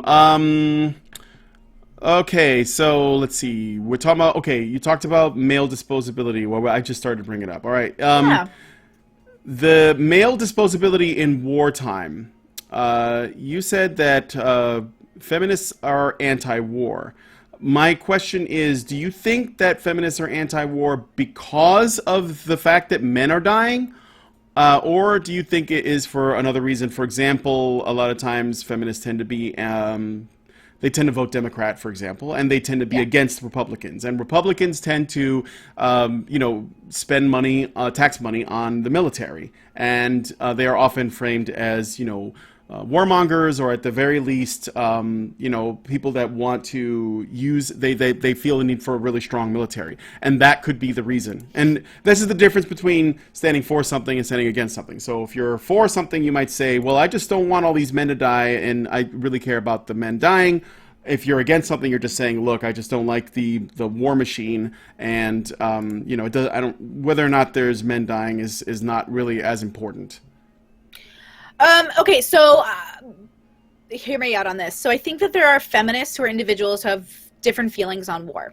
There are feminists in general that I think have come to the consensus that war is bad because it uproots people, it creates refugees, it puts a strain on the economy, it kills people. I would argue that their focus is, like, they'll say, like, women and children are dying, and what they really should be focusing on is that humans are dying. And I think some feminists will say that, like, oh, humans are dying. And I think that's why they come from a place of, like, war is unnecessary. I would argue that war can be necessary and we should do it rarely. But I think that I come from a place, and I can only really speak for myself in terms of individual feminists, that war are drafting people and creating unnecessary deaths is bad for everyone. I mean, you're killing husbands and fathers and brothers, and you're killing people who probably don't even want to be there most of the time. And coming from a military background, like my brothers, like even I like went into for the military, and I was like, you know what I mean? Like we all that was just a part of the culture. Like sure, you know, there is a great pride there, but it doesn't mean that it's the best way for people to feel like they have to contribute to society all the time. So as a whole, I think feminism is anti-war because it kills people. right. But I think that comes from the humanist side. I think the logical side is that sometimes war is necessary, but nobody wants to really, it's hard for them to want to acknowledge that, because that means people have to die. Sure. And that's hard. Now, I would love for you to expand upon like the concept of men being disposable male. Because I didn't quite understand where they wanted me to go from there. And I was really, I felt like they could have expanded upon that a little longer. I agree. I think that Cassie J could have gone further down, but then you would be getting into evolutionary psychology and a little bit of biology. I'm down. The thing is that since the days that, you know, we were hominids and hunter-gatherers and stuff, we have been able to survive as a species to the point where we are now because of men's ability to make themselves disposable, whether it was to bring home the bacon, like literally, you know, and they would go out and hunt for food and essentially put themselves at risk, whether it was protecting their women from the other tribes, because, you know, we're talking about a time period where there were a lot of women that died just giving birth to a child, and the ones that did, they were essentially, you know, out of commission for months, right? If it just because they had to attend to the children, and there wasn't, we don't have the comforts that we have now to keep them alive, and, you know, all of the systems and all of the services that we put into place, those things didn't exist. So men were out there doing stuff and essentially putting themselves at risk, whether it was fighting another tribe and protecting their women from them, or they were out there hunting food, or they were dealing with predators or the environment or building shelter, whatever it was. So the thing is that we as MRAs don't want to change that so much, because I think that the fact is that it likely won't change. I think that when if you understand that evolutionarily speaking, we've been able to get this far because of men's willingness to make these sacrifices and perform these deeds, and that has actually allowed those men to successfully reproduce, the ones that survive, then that means that the next generation of men are going to be a little bit more like the men previous. Do you understand what I'm saying? I understand what you're saying. I guess I'm a little concerned that you're putting all that pressure on men. No, I'm not. But I see where you're coming from, but I'm not putting it on men. I'm saying that this is the way it's been. Like, so, and this isn't me saying this is how it should be, but I'm saying that we've gotten this far because of this, because of male disposability, over the course of this length of time. And women who are the selectors, just like in nature, with mammals, right? The female tends to make the selection as to who she's going to reproduce with, unless you have a rape that happens, which one of the reasons why we find that disgusting, aside from the obvious ones, is because the person performing a rape on a woman is cheating genetically. He's not doing it the way you're supposed to, right? So this is one of the reasons why we have disdain for that. But taking that out of the thing and just looking at it from the perspective of women selecting men for performing deeds that they find admirable, and you couple that with hypergamy, which is women's tendency to marry men above their status because they want the security, and they want to make sure that they are kept safe and alive while they, essentially carry a child, give birth to the child, and nurse the child until it's old enough to walk around and act on its own. Which is extremely important for us to survive this long. This is the reason why we have this male disposability, and it's not, I don't think that it's likely going to change, because in order to do that, you can't just tell men that they don't have to act that way anymore. You would actually also have to tell women that they don't have to select for that anymore, because as long as women are selecting for men based on their tendency to take risks, tendency to take more dangerous work, tendency to essentially be alpha, as it were, as long as they're going to, as women are going to select those kinds of men to mate with, then other men are going to try to match that man. They're going to try to act that way. Whatever women want, men are going to do. So I think this is where the disconnect is. I genuinely, because like what you're saying is like basic survival of the fittest, like it makes sense, like all of it's pretty logical, like this is what you would do. But the part where I think there's the disconnect is that in the bubble that I acknowledge this is a bubble, the bubble that I live in, men are valued more for their intellect than their alpha masculinity, and they're valued more for their sensitivity, and they're valued more for their contribution to the relationship directly. Yeah. Well, so intellect can be an alpha masculine trait. Alpha men are not necessarily meatheads that lift, bro. But it depends. Like it's basically all about status or potential for status. And but what happens when you just tell a woman that she should, I mean, obviously, like, even my mother would raise me to say things like, you know, marry a man who's, like, stable and blah, blah, blah. But, like, love, my dad was always the one who's like, pick someone you love. My dad's such a romantic. And, like, that's an interesting concept to me because, like, I've seen those pressures. Like, I've seen people, you know, talk shit on my sister who wants to be, like, the working person. Her husband wants to stay home. He's a much better nurturer. And, like, I've seen those being challenged. But, I mean, stay with me here and tell me if I'm just totally, like, off the cuff here. Do you think, though, that we've come to a time in society where we don't, in America and the Western civilization, where we don't need to worry so much about the long-term stability of humanity based off of those inherent like survival skills that we've created? Do you think that we can work on things like curing disease and long life and then focus on interpersonal relationships on a deeper, more intimate level that isn't based off of just your alpha and your betas? Like, do you know what am I a little... I know what you're saying, but I think that's what you're asking is, can we reconstruct our, essentially, can we rewire the way that we work? And I think that's something that we can explore and challenge and make an attempt at, but the only way that will work is if you got to change women's minds. You got to actually change their preferences. And I don't see that happening easily. I'd like to see it, though. Like, this is the thing that I see this a lot, okay? I see feminists talking about men's issues from the perspective of what they call toxic masculinity. And they talk about toxic masculinity as this thing that men feel as though they live in the man box and they have to behave a certain way, you know, and they can't express their feelings and they can't be stay-at-home dads and all this other stuff. And I've seen that like a lot of times, right? And actually, I'm in support of the idea that a man should be able to define his own masculinity as an individual. He doesn't have to do that. But the only problem is with that logic is that women are not being asked to select for those traits. So women are still going, basically what a feminist would have to do is she wouldn't just have to tell men, hey guys, you don't have to act like this. Because if there's nothing in it for them, like if women aren't selecting for that, then they're not going to do it. Or they're going to try, and then after a while they're going to find that it's not working out for them.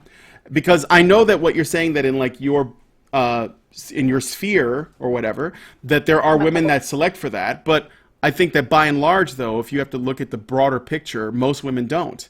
And in fact, I think that what they're looking for is the same stuff they've always been looking for. They want security. They want stability. They want to be taken care of. They want a man that's going to do all those things. And these are not necessarily women that are trying to be housewives, barefoot and pregnant in the kitchen. These are also career women that have jobs and they have their own income, but they also want to start a family. And when they want to start a family, then the ones that are going to raise the best kids are likely going to try to stay home with those kids and raise those kids. So they're going to walk away from their job. They're going to quit it, or they're going to, take their 401k or whatever. But the only way they're going to do that is if they feel like the man they're marrying is going to be able to cover that. So I think that essentially what we're doing with this whole toxic masculinity discussion is we're looking at one side of an equation, which is the man side, and basically saying men should be able to behave, however they want. Masculinity doesn't have to be defined by these really strict parameters. But what they're not looking at is the women's side of the equation, which is the reason why men act as they do. Because the one thing, people ask me, what's the meaning of life? The meaning of life is really simple. It's to fucking make more life.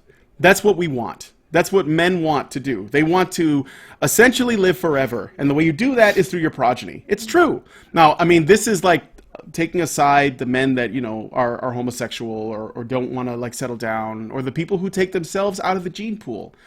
But the ones that, you know, the overwhelming majority that want to find someone, settle down, and start a family, that is what they want. That is their ultimate goal. And the only way you can address, to go to my original point, and then I'll let you talk. The only way you can address the way that men behave, the way that they define their masculinity, is to understand that it comes from the way that women select for men. Yeah. And you'd have to change women's preferences. And I'd love to see feminists do that. I'd like to see them make videos saying, ladies, it's time to pick men that are sensitive. It's time to go on dates with men that, you know, are stay-at-home dads, or maybe they make less than you, or they're lower status than you, or whatever. Yeah. But I don't see that. In fact, I see the opposite, actually. I see a lot of, you can have whatever man you want and you should go get him. Which, it's a nice sentiment, but it's not realistic, because you end up with one guy, or a very, very small percentage of guys at the very top of the social ladder that are being pursued by lots and lots of women, and a lot of dudes in the middle, and way more at the bottom that are being ignored. So, is it my turn? Yes, it's your turn. I'm sorry. So, no, you have a lovely voice. It's nice to listen to. So, the comments are hilarious, because what I'm doing is, like, a lot of people are watching my facial expressions, and they're like, she's not getting this, or she's rolling her eyes. The part is I'm laughing inside, because when you're speaking, I'm like, oh my God, I have so many stories of where you're totally right on this. And that's the irony. All of you think I'm mocking him, but what I'm doing is agreeing, because I think it's so funny that I could sit here and listen to him and think, like, oh God, yeah, I totally get that. And that right there is why humans have such a hard time communicating, because you're reading my gestures as something negative when I'm only being positive in my head. But I will also say that somebody pointed out, and this is true, is that I am a queer woman, and so I date I date men and women, and so those are different kinds of relationships. But I have noticed that the assessment is correct, that we will say and we will communicate. I've heard women say, like, you know, the sensitive guys are okay, and I've dated those men. But what happens is, and I find this fascinating, I made a very emotional video about this, but like very passionate video. But I was frustrated because the way that it had fallen on men's ears, where then they get to not have a job and they get to relax, and then a woman will take care of them, and the roles reversed in a way that I was uncomfortable with. Because what we wanted was two independent people, not two halves of a whole, but two independent people that were so full of self-agency and you know, kicked ass in their own particular way, who came together with another kick-ass person and created a kick-ass family. And so the idea behind it was that even though men didn't have to be these specific things for women, they could, guess what? Be it for themselves. But I think what we find is that humans, individuals, not everyone actually wants to take on that role. So what they have to do is and they struggle with this, is they have to find people that still find that their non-alphaness is complementary to the partnership that they're seeking. And I honestly, as a woman who's completely in charge of and has a self-agency and stuff, I do seek out partners who can take care of themselves in a financial and structural sense. And I want them to be whole people. And I actually have a hard time finding this, because what I find is the people who are attracted to me are the people who aren't, and that's why they're attracted to me.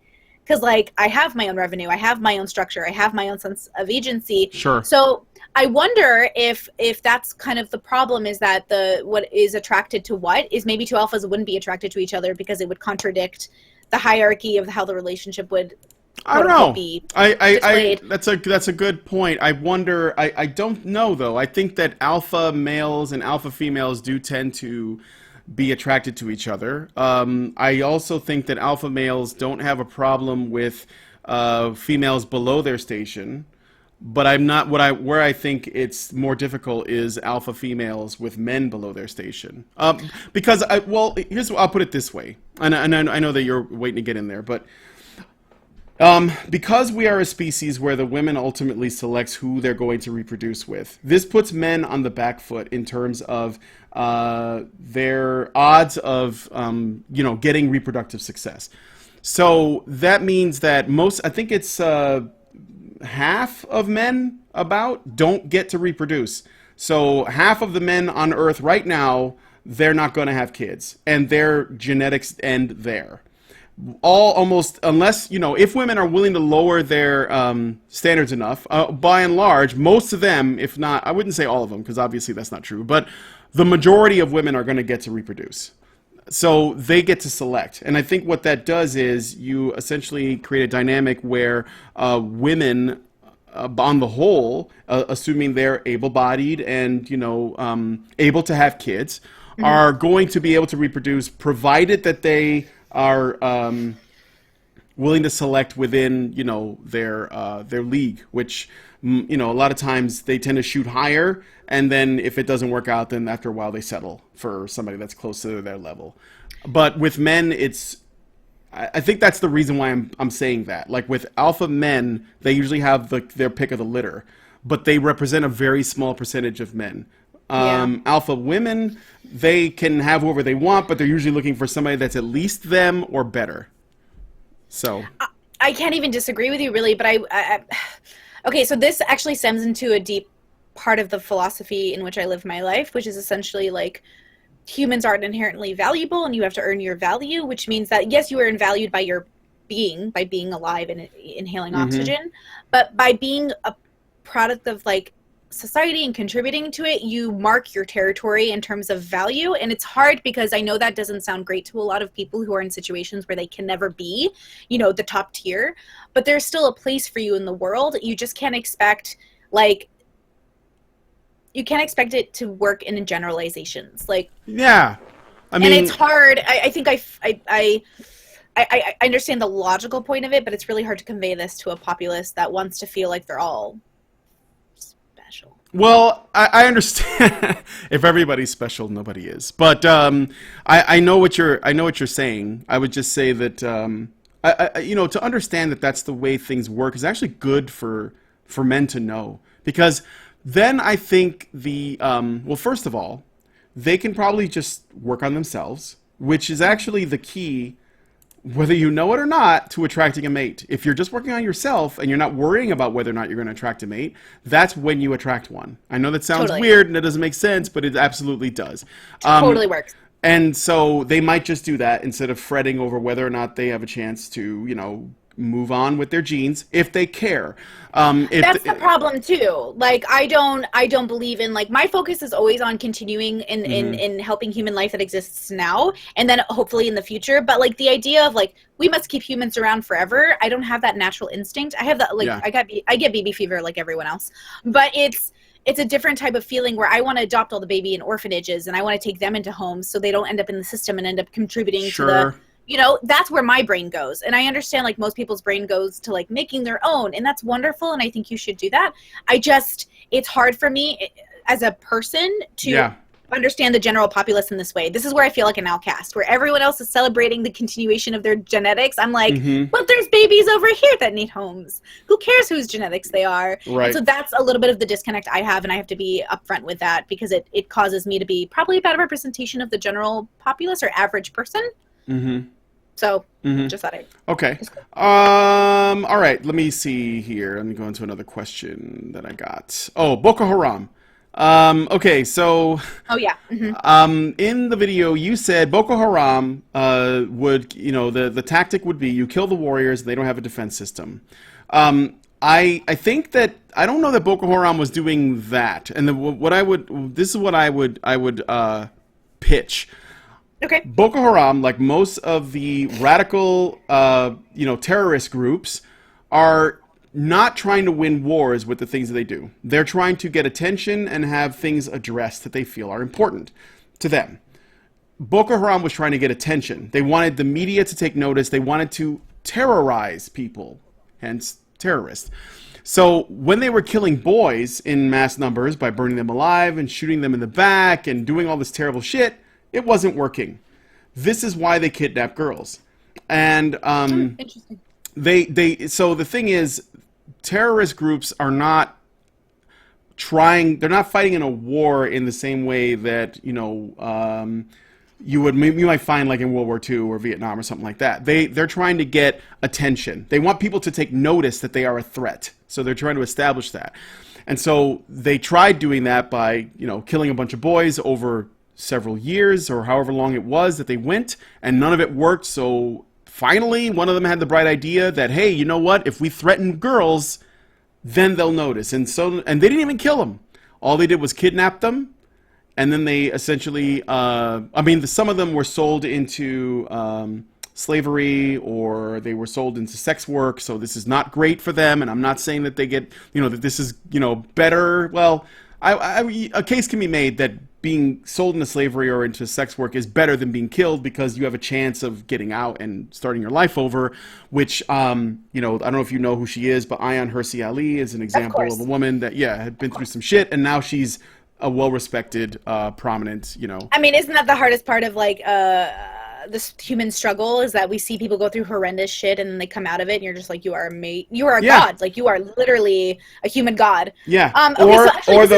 Or the woman who escaped North Korea. I don't know if you know the story. There's a woman who escaped North Korea, and before that, she lived in a terrible, terrible situation, got out, and now she's basically a self-made woman that lives in a free country.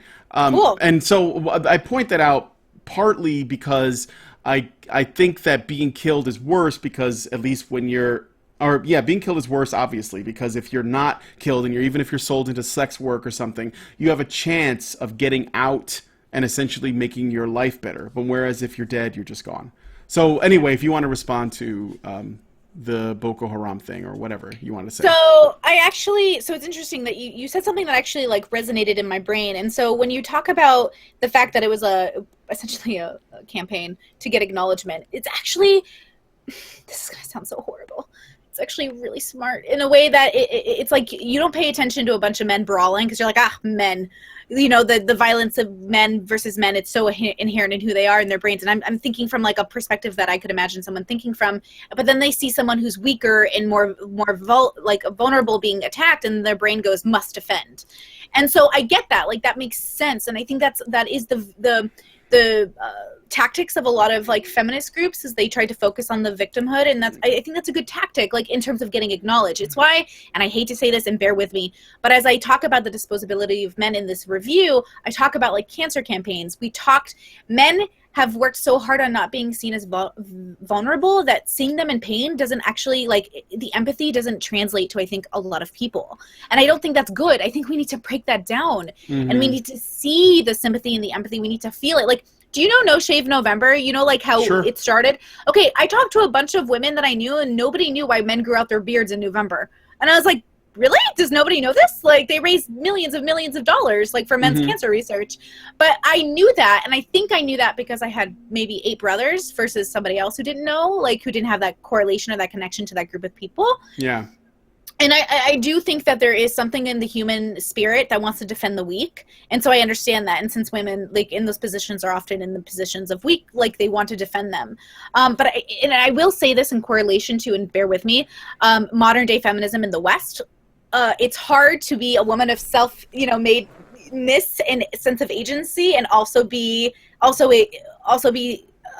told that systematically she's a victim, and therefore, as if that should dictate her or stop her from continuing forward. Mm-hmm. And I think it's actually where we've lost each other. Like, okay, I'll give you a horrible example, and I'm sure everyone in the comments is gonna be like, fuck that bitch.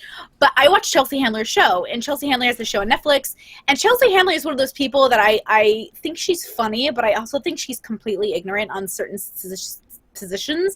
She made this whole rant about how, like, women should never talk shit on other women. Like, even if you have a problem with that woman, even if she's not the best person, like, you should always uplift women. And I sat there and I got really upset. And I was like, no. She was encouraging collectivism within the sisterhood, basically.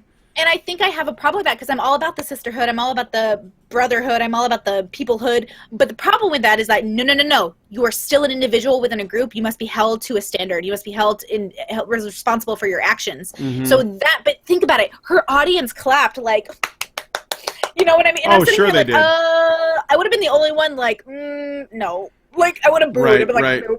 Because that takes away my ability to hold myself up to a standard that's good. And I get why she says those things, but it's stupid. Well, I want to respond to a couple of things. Okay, first with Boko Haram, when you said it's men killing other men, and we tend to just sort of like blow it off as, oh, they're just men.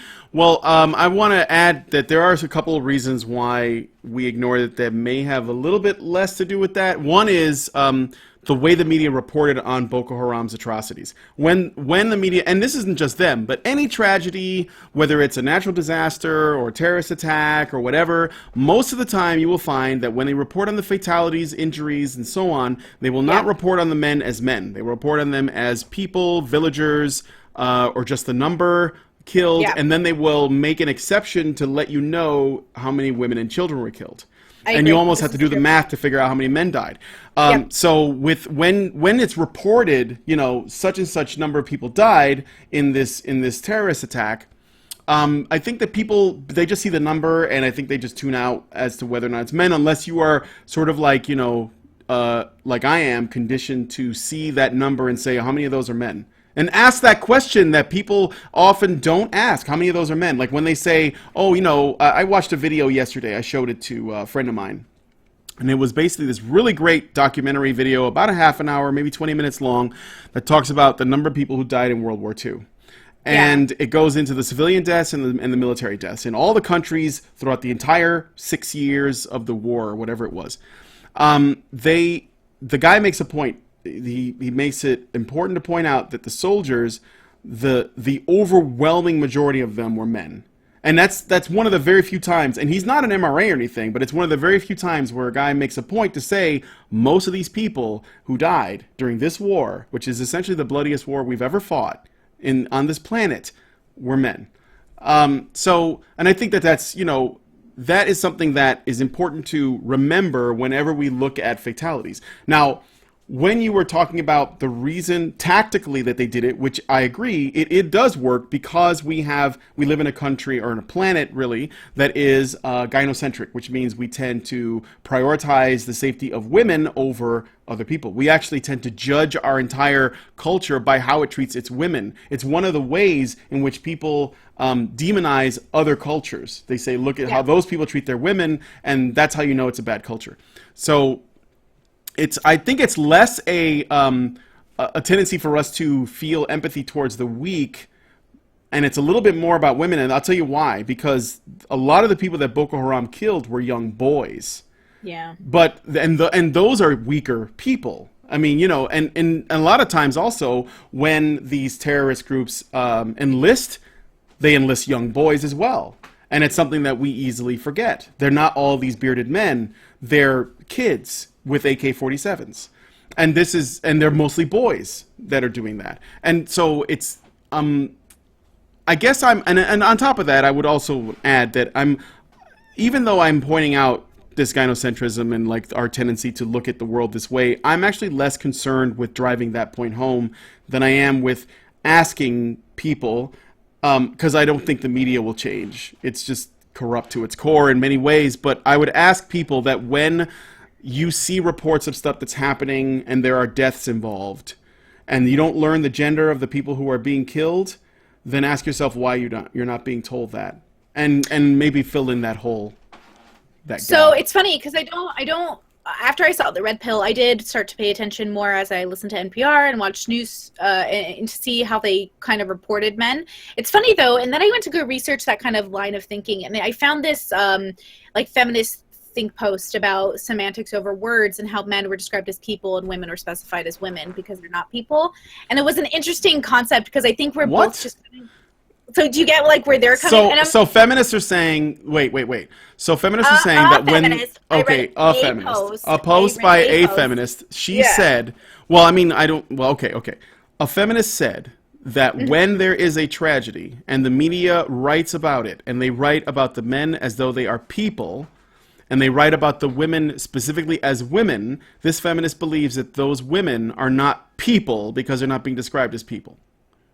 So it's kind of funny because no matter how, and I kind of like, oh, okay, I see your thought process, but I'm pretty sure they're not maliciously thinking that hard about it. I'm pretty sure they're just specifying women and children because it hits our core of like, oh no, women and children. And so like, that's how I see it. I see it as a campaign for the news to like hit the sympathy, like watch this, women and children are dying.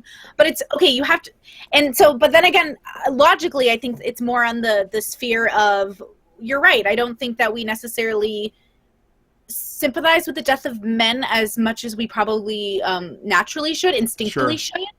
Like, I remember, it's so weird. I come from it's hard for me to rationalize, and that's what I'm trying to do as I hear these, like, stories. I'm trying to rationalize where people are coming from.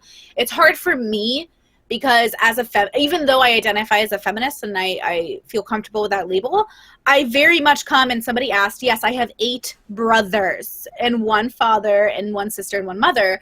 And so I come from a very male-dominated culture where I looked and I saw the plight of men. Like, I constantly felt sorrow for my father because he had 1 income to take care of 10 kids. Like, that's amazing. And I always felt like that was unfair of my mother in some ways to, like, put that burden on him. But maybe that's the agreement they came to, right? Part of tradition.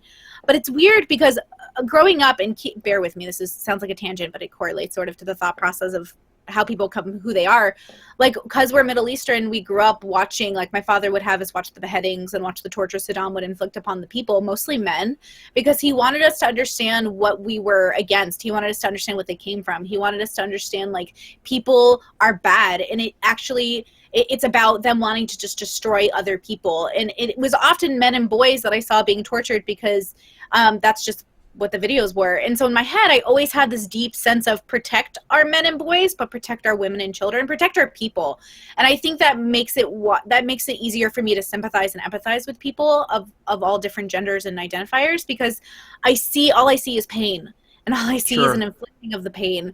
And it kills me. Like, it kills my soul. And a part of me, I get where people are coming from. And I wish that they would just see that they're all just, like, it's an expression of pain. Like, you feeling like people devalues men and feminists feeling like people devalues women is just like, guys, we all feel devalued. Now we need to move on from it. Like, we need to make a bigger, better world for each other. And I think we need to get to the point where these conversations are less going over the meanings of these words and more like, how do we do it now?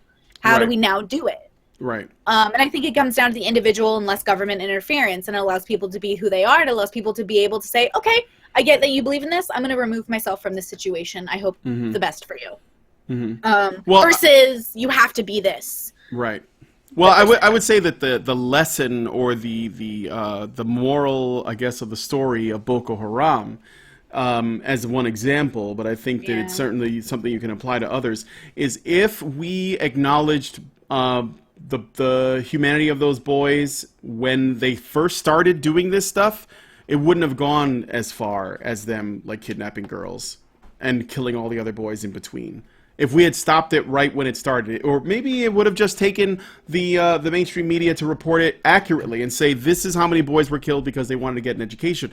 We probably could have nipped that shit in the bud, and all of the other deaths that would happen between the very first time they did something and the kidnapping of those girls would not have happened. Or at the very least, we would be better informed about what's going on. Here's the harder part. If it's the media's fault, like, why would we go into that area of the world anyways? Like, no, I hear what you're saying. I'm not entirely saying it's the media's fault. I think that, the media is made up of people who also probably would compartmentalize a tragedy like that in the same way. Like, when the Titanic sank, there were lots and lots of men that died. Yeah. Right? The majority. And there were people who were just like, well, this is what we needed to do, because, to be honest, whenever a woman dies, the woman, it's not just a woman that dies. It's a woman and all of the eggs that she has. So that's like taking a bunch of people with you, right? And this is, I think, the way people think of it. It is, but now in modern society, do we really need to be focusing on that? Is that really the reason a person is valuable anymore? Like, shouldn't it be them as an individual? I hear what you're saying. I mean, obviously, if you personally know someone, it's more than that. But I'm talking about, like, people who look at, if you hear about an atrocity that happened halfway around the world, you don't know those people. But you might be able to acknowledge and empathize with the fact that they had family and friends and everything else. But, like, ultimately, when we're looking at it, even further big picture than that, if a man dies and a woman dies, and of course people die every day, then there is a difference between what people think of when a man dies versus when a woman dies. So I think So we need to change that thought because I agree with you, obviously. And I think that once we change that kind of thought process, I think we'll be in a better place because then we'll right. see the death of all humans as horrible versus, Yes. well, at least it wasn't the women who died. Like, that's not a that's not a world I want to live in. Like, I don't want to live in a world where, like, the death of my brother is less Hmm. sorrowful than the death of my sister. Like, no, because they're equally sad. It's somebody died and somebody, assuming they're well-intentioned, not like a rapist or somebody Right. who fucks with dogs, their life is valuable and Sure. should be mourned. So I think we agree on that point. I think it's a matter of how to get there. I think feminism tried. Like, I think genuinely it's why I felt so at home at feminism, because they tried to take away my value as a woman by what I produced, and they tried to value men for more than their alphaness. And the problem we came to was just that there was too much to unravel, and so when we got there, it was like, oh no, we'll focus on mansplaining. That's easier. Hmm. Well, I think that, again, what you're talking about trying to do is it's like social reconstruction. I don't know if that's workable in a short amount of time. I'll put it that way. I think that Yeah. what we try to do at least is basically make people aware that these things happen, and then hopefully they will, get to a place of empathy on their own when it comes to the stuff like what's going on with Boko Haram or whatever. But as far as like whether or not, why hasn't this changed? All I can tell you is that feminism has been a large and very powerful force in politics for a long time, and they haven't done much. Like, as political feminists in power, I'm not But talking about the. is that surprising, like, considering how long it takes to reform humans and recondition humans, and if they're constantly being battled, wouldn't it take much longer and build during that battle when they grow more resistant and more resentful? To see results, I think yes, but what I'm talking about is not to see results. I'm just talking about having the discussion. I'm talking about seeing feminists actually, like, on the news or at events or something where they say, men's suffering has been going on for this long, and these are their problems, and we need to address them, or we need to bring them up, or, which is probably like the easiest thing to do, we need to get out of the way and let the MRAs do what they're doing, because Which I think is important. I wish more people would say that, because I think it's like, why are you like the videos they showed in the protest? What's the stupid rant they love to say, like, no KKK, no fascist USA or whatever? Like, I'm sitting here like, what are you? Put down your signs and listen. Like, because I take great pride in listening to people because it's so interesting, and I really wish, like, I understand all these like young protesters are so passionate, and I hear their passion, I do, but I wish they would take a moment to sit down and understand that what they're listening to is years and years and years of people's stories and people's struggle and people's legal, like, rights being taken away. And I 100%, after seeing, like, listen, I think we all have those stories in our families, right? We can make it as personal as we want. Oh, my uncle was fucked by his wife who, like, took the legal system and took his kids. Like, we all should be able to do that. And that's how you garner sympathy for the opposition. But I think people have sort of forgotten even how to do that. Like, there was a campaign of feminists who said, stop talking about women as people's, like, daughters and wives, to humanize them, start talking about them as humans. But to be honest, I don't think that's how people inherently work. Like, I think instinctually we want to only have sympathy for tribe, so we have to understand them as tribe. So I don't think that's a bad way to do it. And I really was disheartened by, in the video, the red pill, in the documentary, seeing those protesters stop the MRAs or Voice for Men from speaking, because I thought they could have at least understood what they were trying to say and then challenge them with that. Like, I could have done better maybe on my review of the red pill, but at least I tried to watch it, and I did watch it, and I took my notes, and I did my best. And maybe I'm not the best person to, like, represent, like, people in the comments are like, does she represent, like, I don't represent all feminist people. I represent Brittany and, like, feminist thought that how I understand it and how I can express it to you. But I am just a person, and I am only trying to make the world a better place, hopefully. Like, that's the idea, right? But Sure. what I think is subjectively better might not match up with yours, and that's where we go. But I promise you I'm trying to listen. I promise you I'm enjoying this immensely. Thank you so much for having me on, by the way. Sure. Well, I mean, we're at 2:07. Do you need to leave? I actually have more things, but we can, like, I don't know, delay it and come back to it another time or something. Well, why don't we go till another till 30? So it's Okay. noon 30 here, and I think 2:30 there or 3:30 Yeah, there. 2:30. Okay, why don't we go till 30, and then I can go on and do my stuff since I have an engagement to go to. All right. Okay. All right, so let's see. You said, let me see here. I'm trying to like not, because some of the stuff that we talked about, I took a note for, and we already addressed it, so I gotta like move on. Please. So I get this isn't actually something I wrote down, but what I'm getting from you, what I notice is that you call yourself a feminist, but your brand of feminism is very based on your individual opinions on things. So, do you know, like the core? There are some core tenets of feminism, okay, and they are the things that I think I notice ties feminism together, and it's the thing that makes it different from, let's say, just being a women's rights advocate, okay? Okay. And the main difference is that feminism has a couple of concepts. One of them is patriarchy. It's the main one. And the patriarchy, as defined by feminists, is a system of a societal system or a cultural system wherein men are in power, and they basically built it to benefit them and to keep them in power. And women are it's the benefit of men and to the detriment of women, and that's how it's set up. Okay, that's a central feminist tenet. That's basically where it comes from, is the idea that women have historically been disadvantaged, and it's because of a system that men built with men's interest in mind. Do you agree with that as a definition of patriarchy in terms of your brand of feminism? I'll agree with the definition of patriarchy being what you just explained, as I think it's pretty accurate. And I would argue that the patriarchy is something that existed. It's something that exists in certain aspects. I mean, if I think I have a hard time with this word because it's so triggering for people, and people get very like uppity about it. Sure. And I think what we need to focus is, for me, I think that patriarchy now in modern society is kind of like ill-intentioned good. And I think like it's a societal concept more than a systematic concept. I actually would argue that it's more social. And because it is social, we influence politics with it, and therefore the system. But I don't, like, if you look at the way that the government is done right now, I think we have the ability as women to be represented in government. I think the only problem is that the people who are ruling on a lot of these things happen to be men, but that's why we need to encourage more representation in like politics.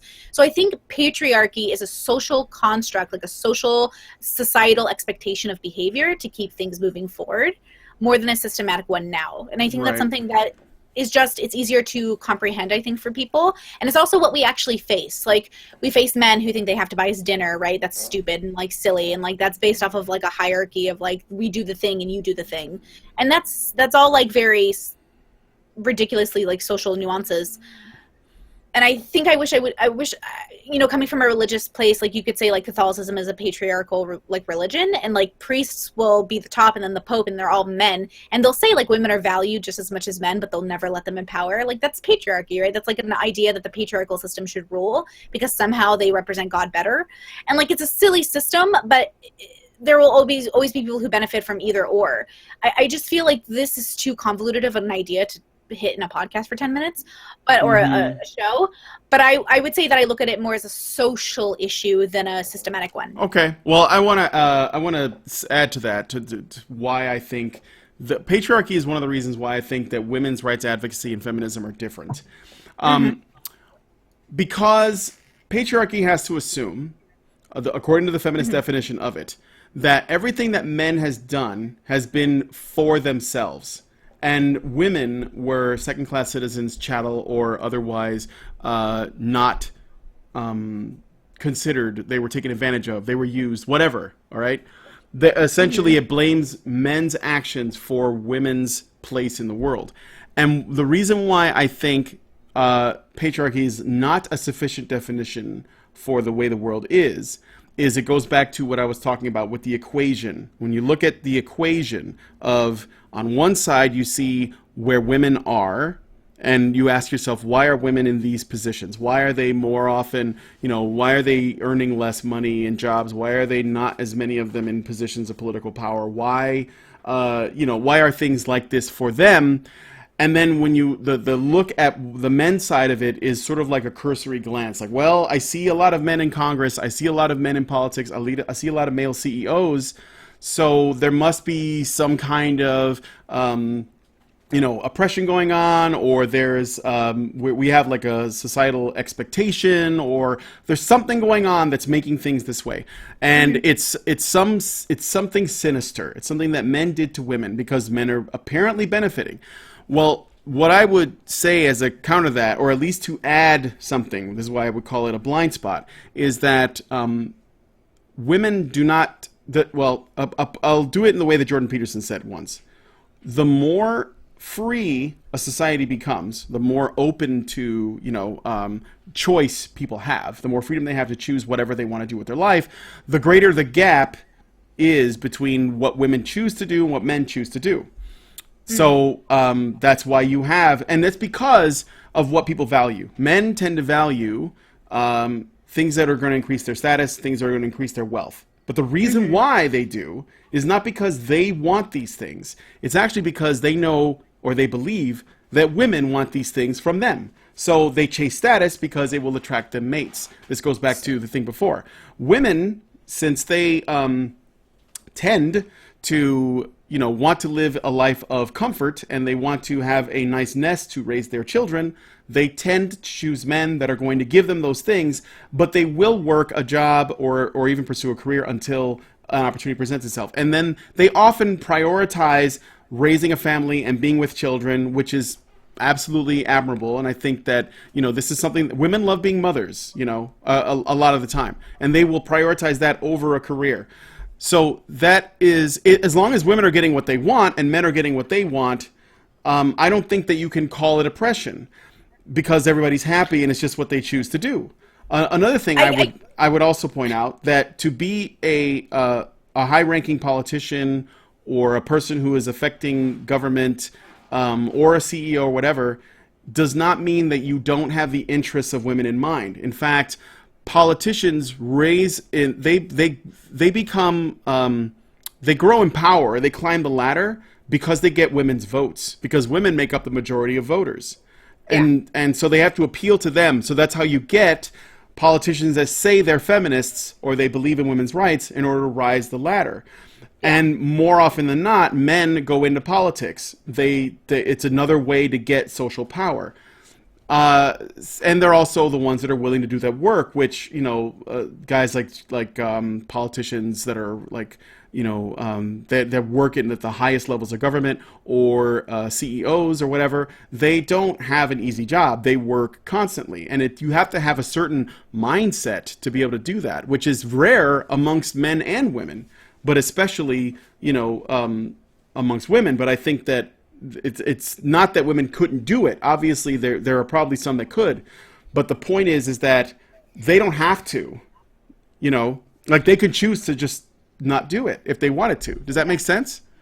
I totally hear you. I think that this is a little bit, it's not as simple as we like to pretend it is, though. And I think we're simplifying it to almost a disservice to the movements.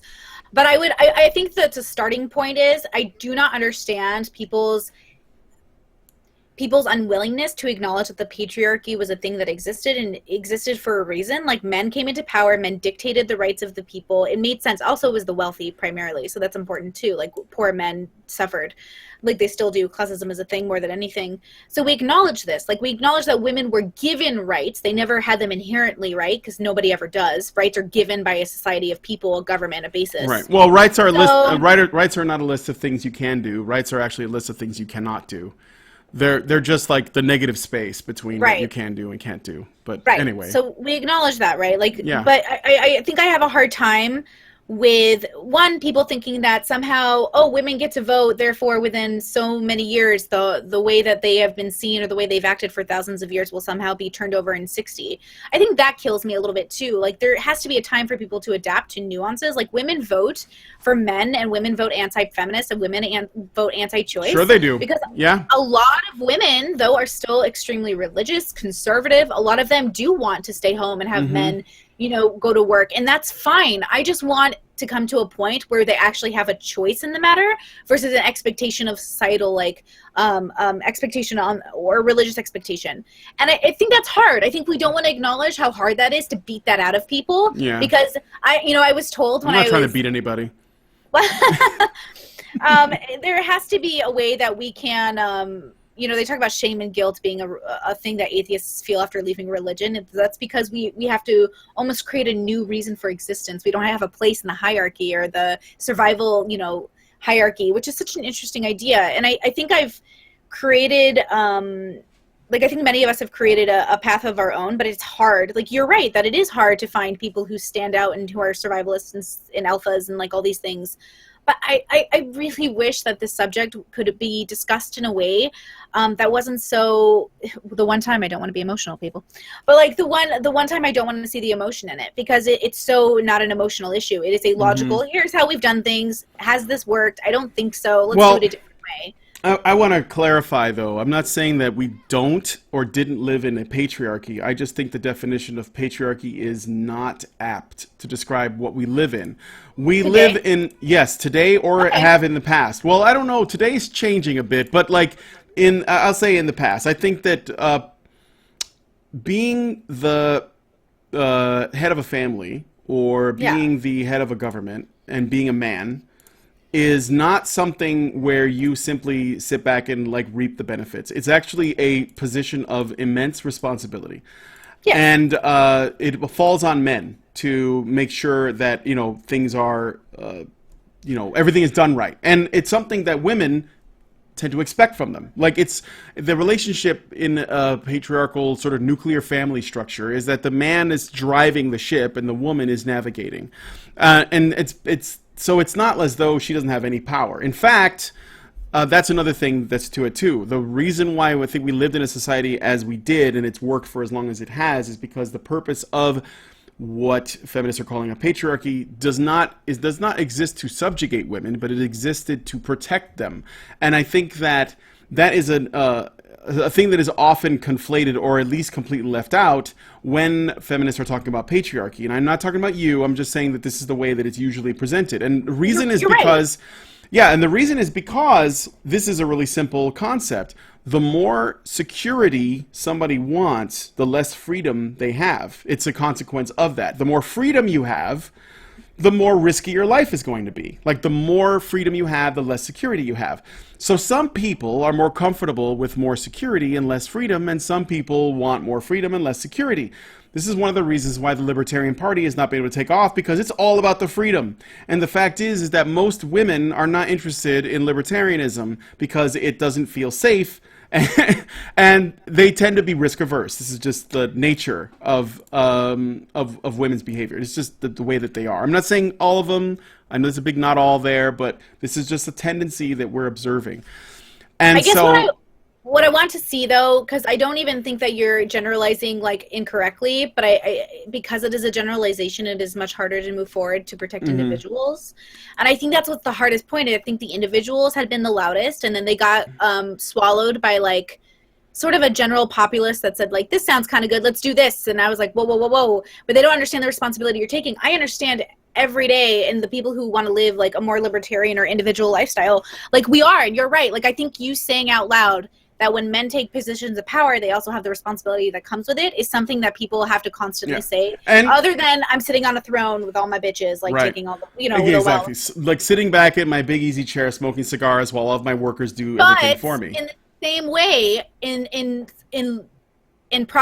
trying to, in that world, men create it, blah, blah, blah. Then they do it because they want to protect their women. They're still doing it in a way that, I think makes it seem that if it's forced, if there's no like way for a woman to leave that without losing her, her ability to gain structure, that's the key there. So if a woman leaves the system, she loses her structure, that's fine. But she has, as long as she has the ability to then gain a different structure, one of her own, I think that's a good society, right? I think that I think that that's what we live in now. I mean, women can choose to essentially abandon all of the structure and all of the security if they choose to. I agree. But that comes with, that is going to come with risk, just like anybody else, whether you're male or female.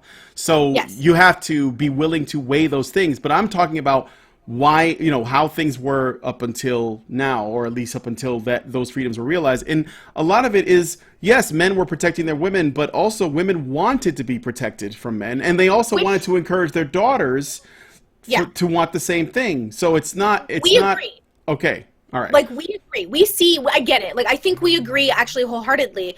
But I think what this conversation does, and again, what most of people are talking about out in the world, is they're making such brash generalizations. So when you face an individual, you don't know what to do anymore. And who does the law protect? Generalizations or individuals? And right now the law is so focused on the general populace, like we must protect women and children versus the individual. And I think we need to get back to a point where the government's job is very simple. Like, we need to focus on protecting individuals who are in bad positions. Like, I don't think that's a horrible way to go, and I think that makes it so it's the fairest. Yeah. Because then you're not judged on your skin color or your creed or anything else. You're Sure. judged solely as you as an individual. I just think it's a little hard and far-fetched and a little naive, even though I believe it.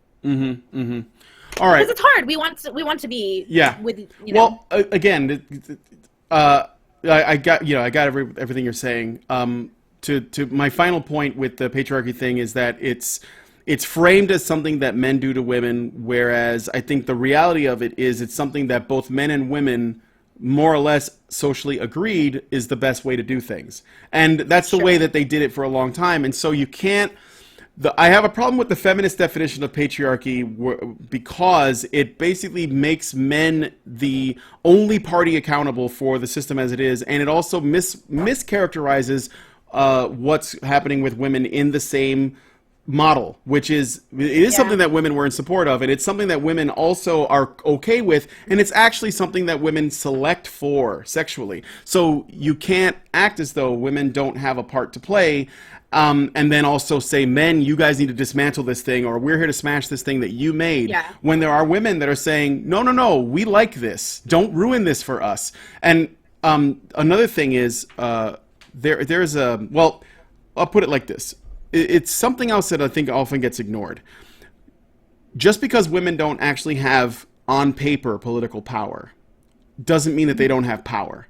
In fact, during the time of Rome, the Senate, or the Republic, whatever you want to call it, all those guys that were in power in ancient Rome answered to their wives, and they actually were... essentially, their decisions hinged a great deal on their wives' ability to manipulate them. Now, I'm not saying that this is something that, is an okay model. I'm just pointing out that on top of the fact that men in power also have a lot of responsibility, there is the fact that women still, even in those days, had power over men. I mean, women have power over men. Men build structures to protect women. It's like this Ouroboros thing, right? And I'm only pointing that out because I think that the patriarchy definition is oversimplified and it leaves out women's part to play. And so I'm basically shining light on that. It doesn't mean that I deny that there are still men in power and all that stuff, but I don't think it comes out of nowhere.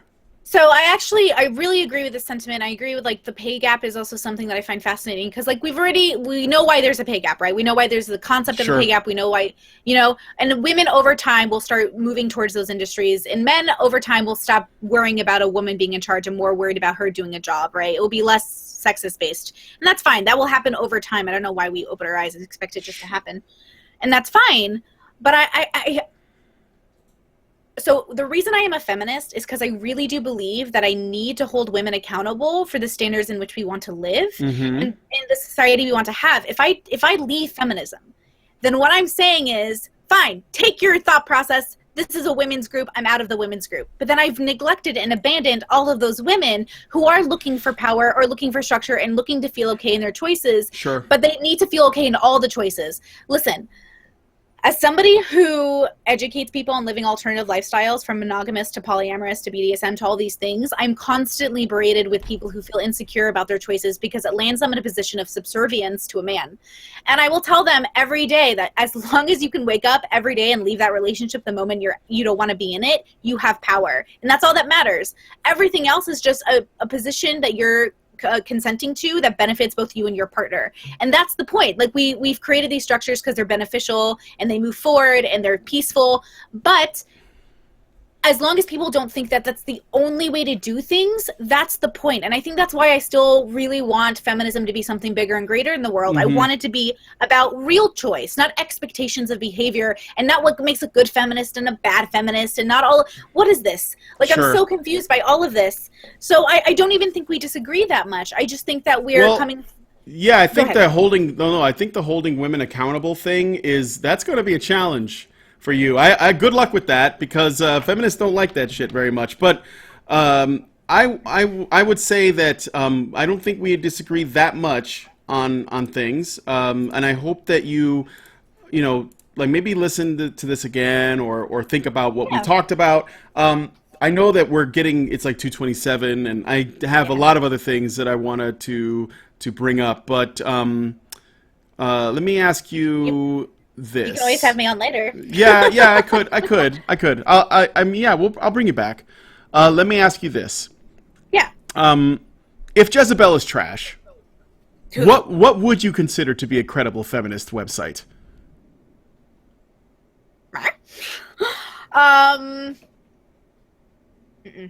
None? No. Oh, you don't want to answer the question. No, I can't think of any, because to be honest with you, the only credible source of information that I believe people should actually pay attention to is probably like NPR, because I think they're most neutral. But I don't feminist propaganda and everything like that ends up becoming very convoluted. But I think listening to individual stories will make the difference. It's why I don't trust. I'm sorry, I can't trust any of them. I can't trust. It's too us versus them. It is too focused on the system being one way and never can be another. And I don't like it. If you asked me, that's why I asked you, who would you turn to for men's? It's actually one of the questions I get often. Who would I promote as a good feminist?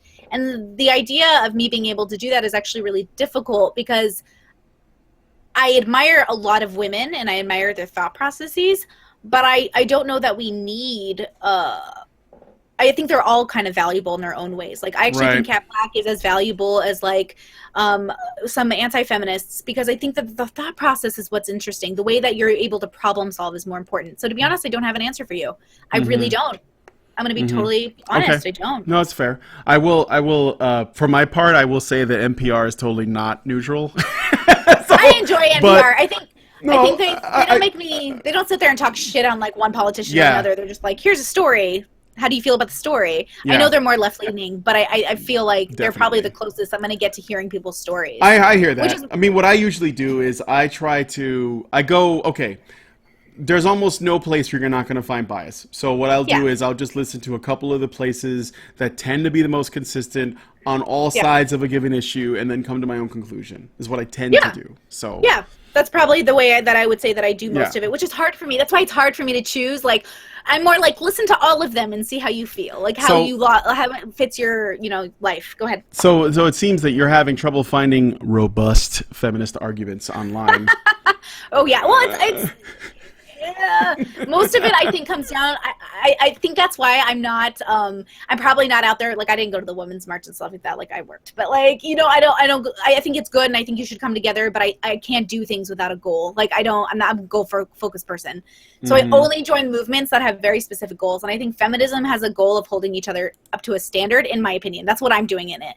Well, I'm trying to hold women up to a standard. I will say this: I hope that you do, and I hope that you bring women into the conversation regarding men's issues and see where it goes. I honestly do. I think that you can be both of those things at once.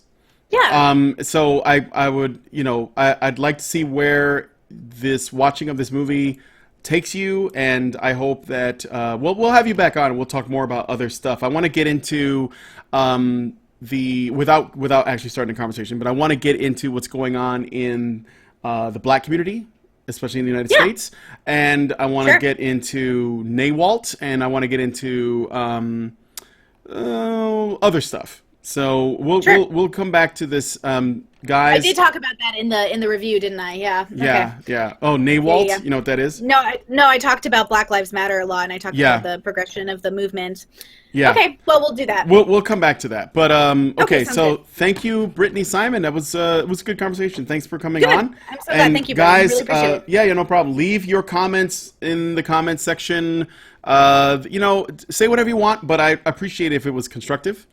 But say whatever you want. I'm not going to tell you what to say, what to do. And yeah, that's it for us here at the Fireside Chat. I want to thank Brittany again for taking time to come out. And I want to thank you guys for watching. I think we capped out at about 500 people, which is pretty fucking sweet. And we'll see you guys on the next show.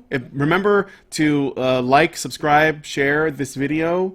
There will be a condensed version of it going up tomorrow. I will be unlisting this video as soon as this is over. So we'll see you guys next time. And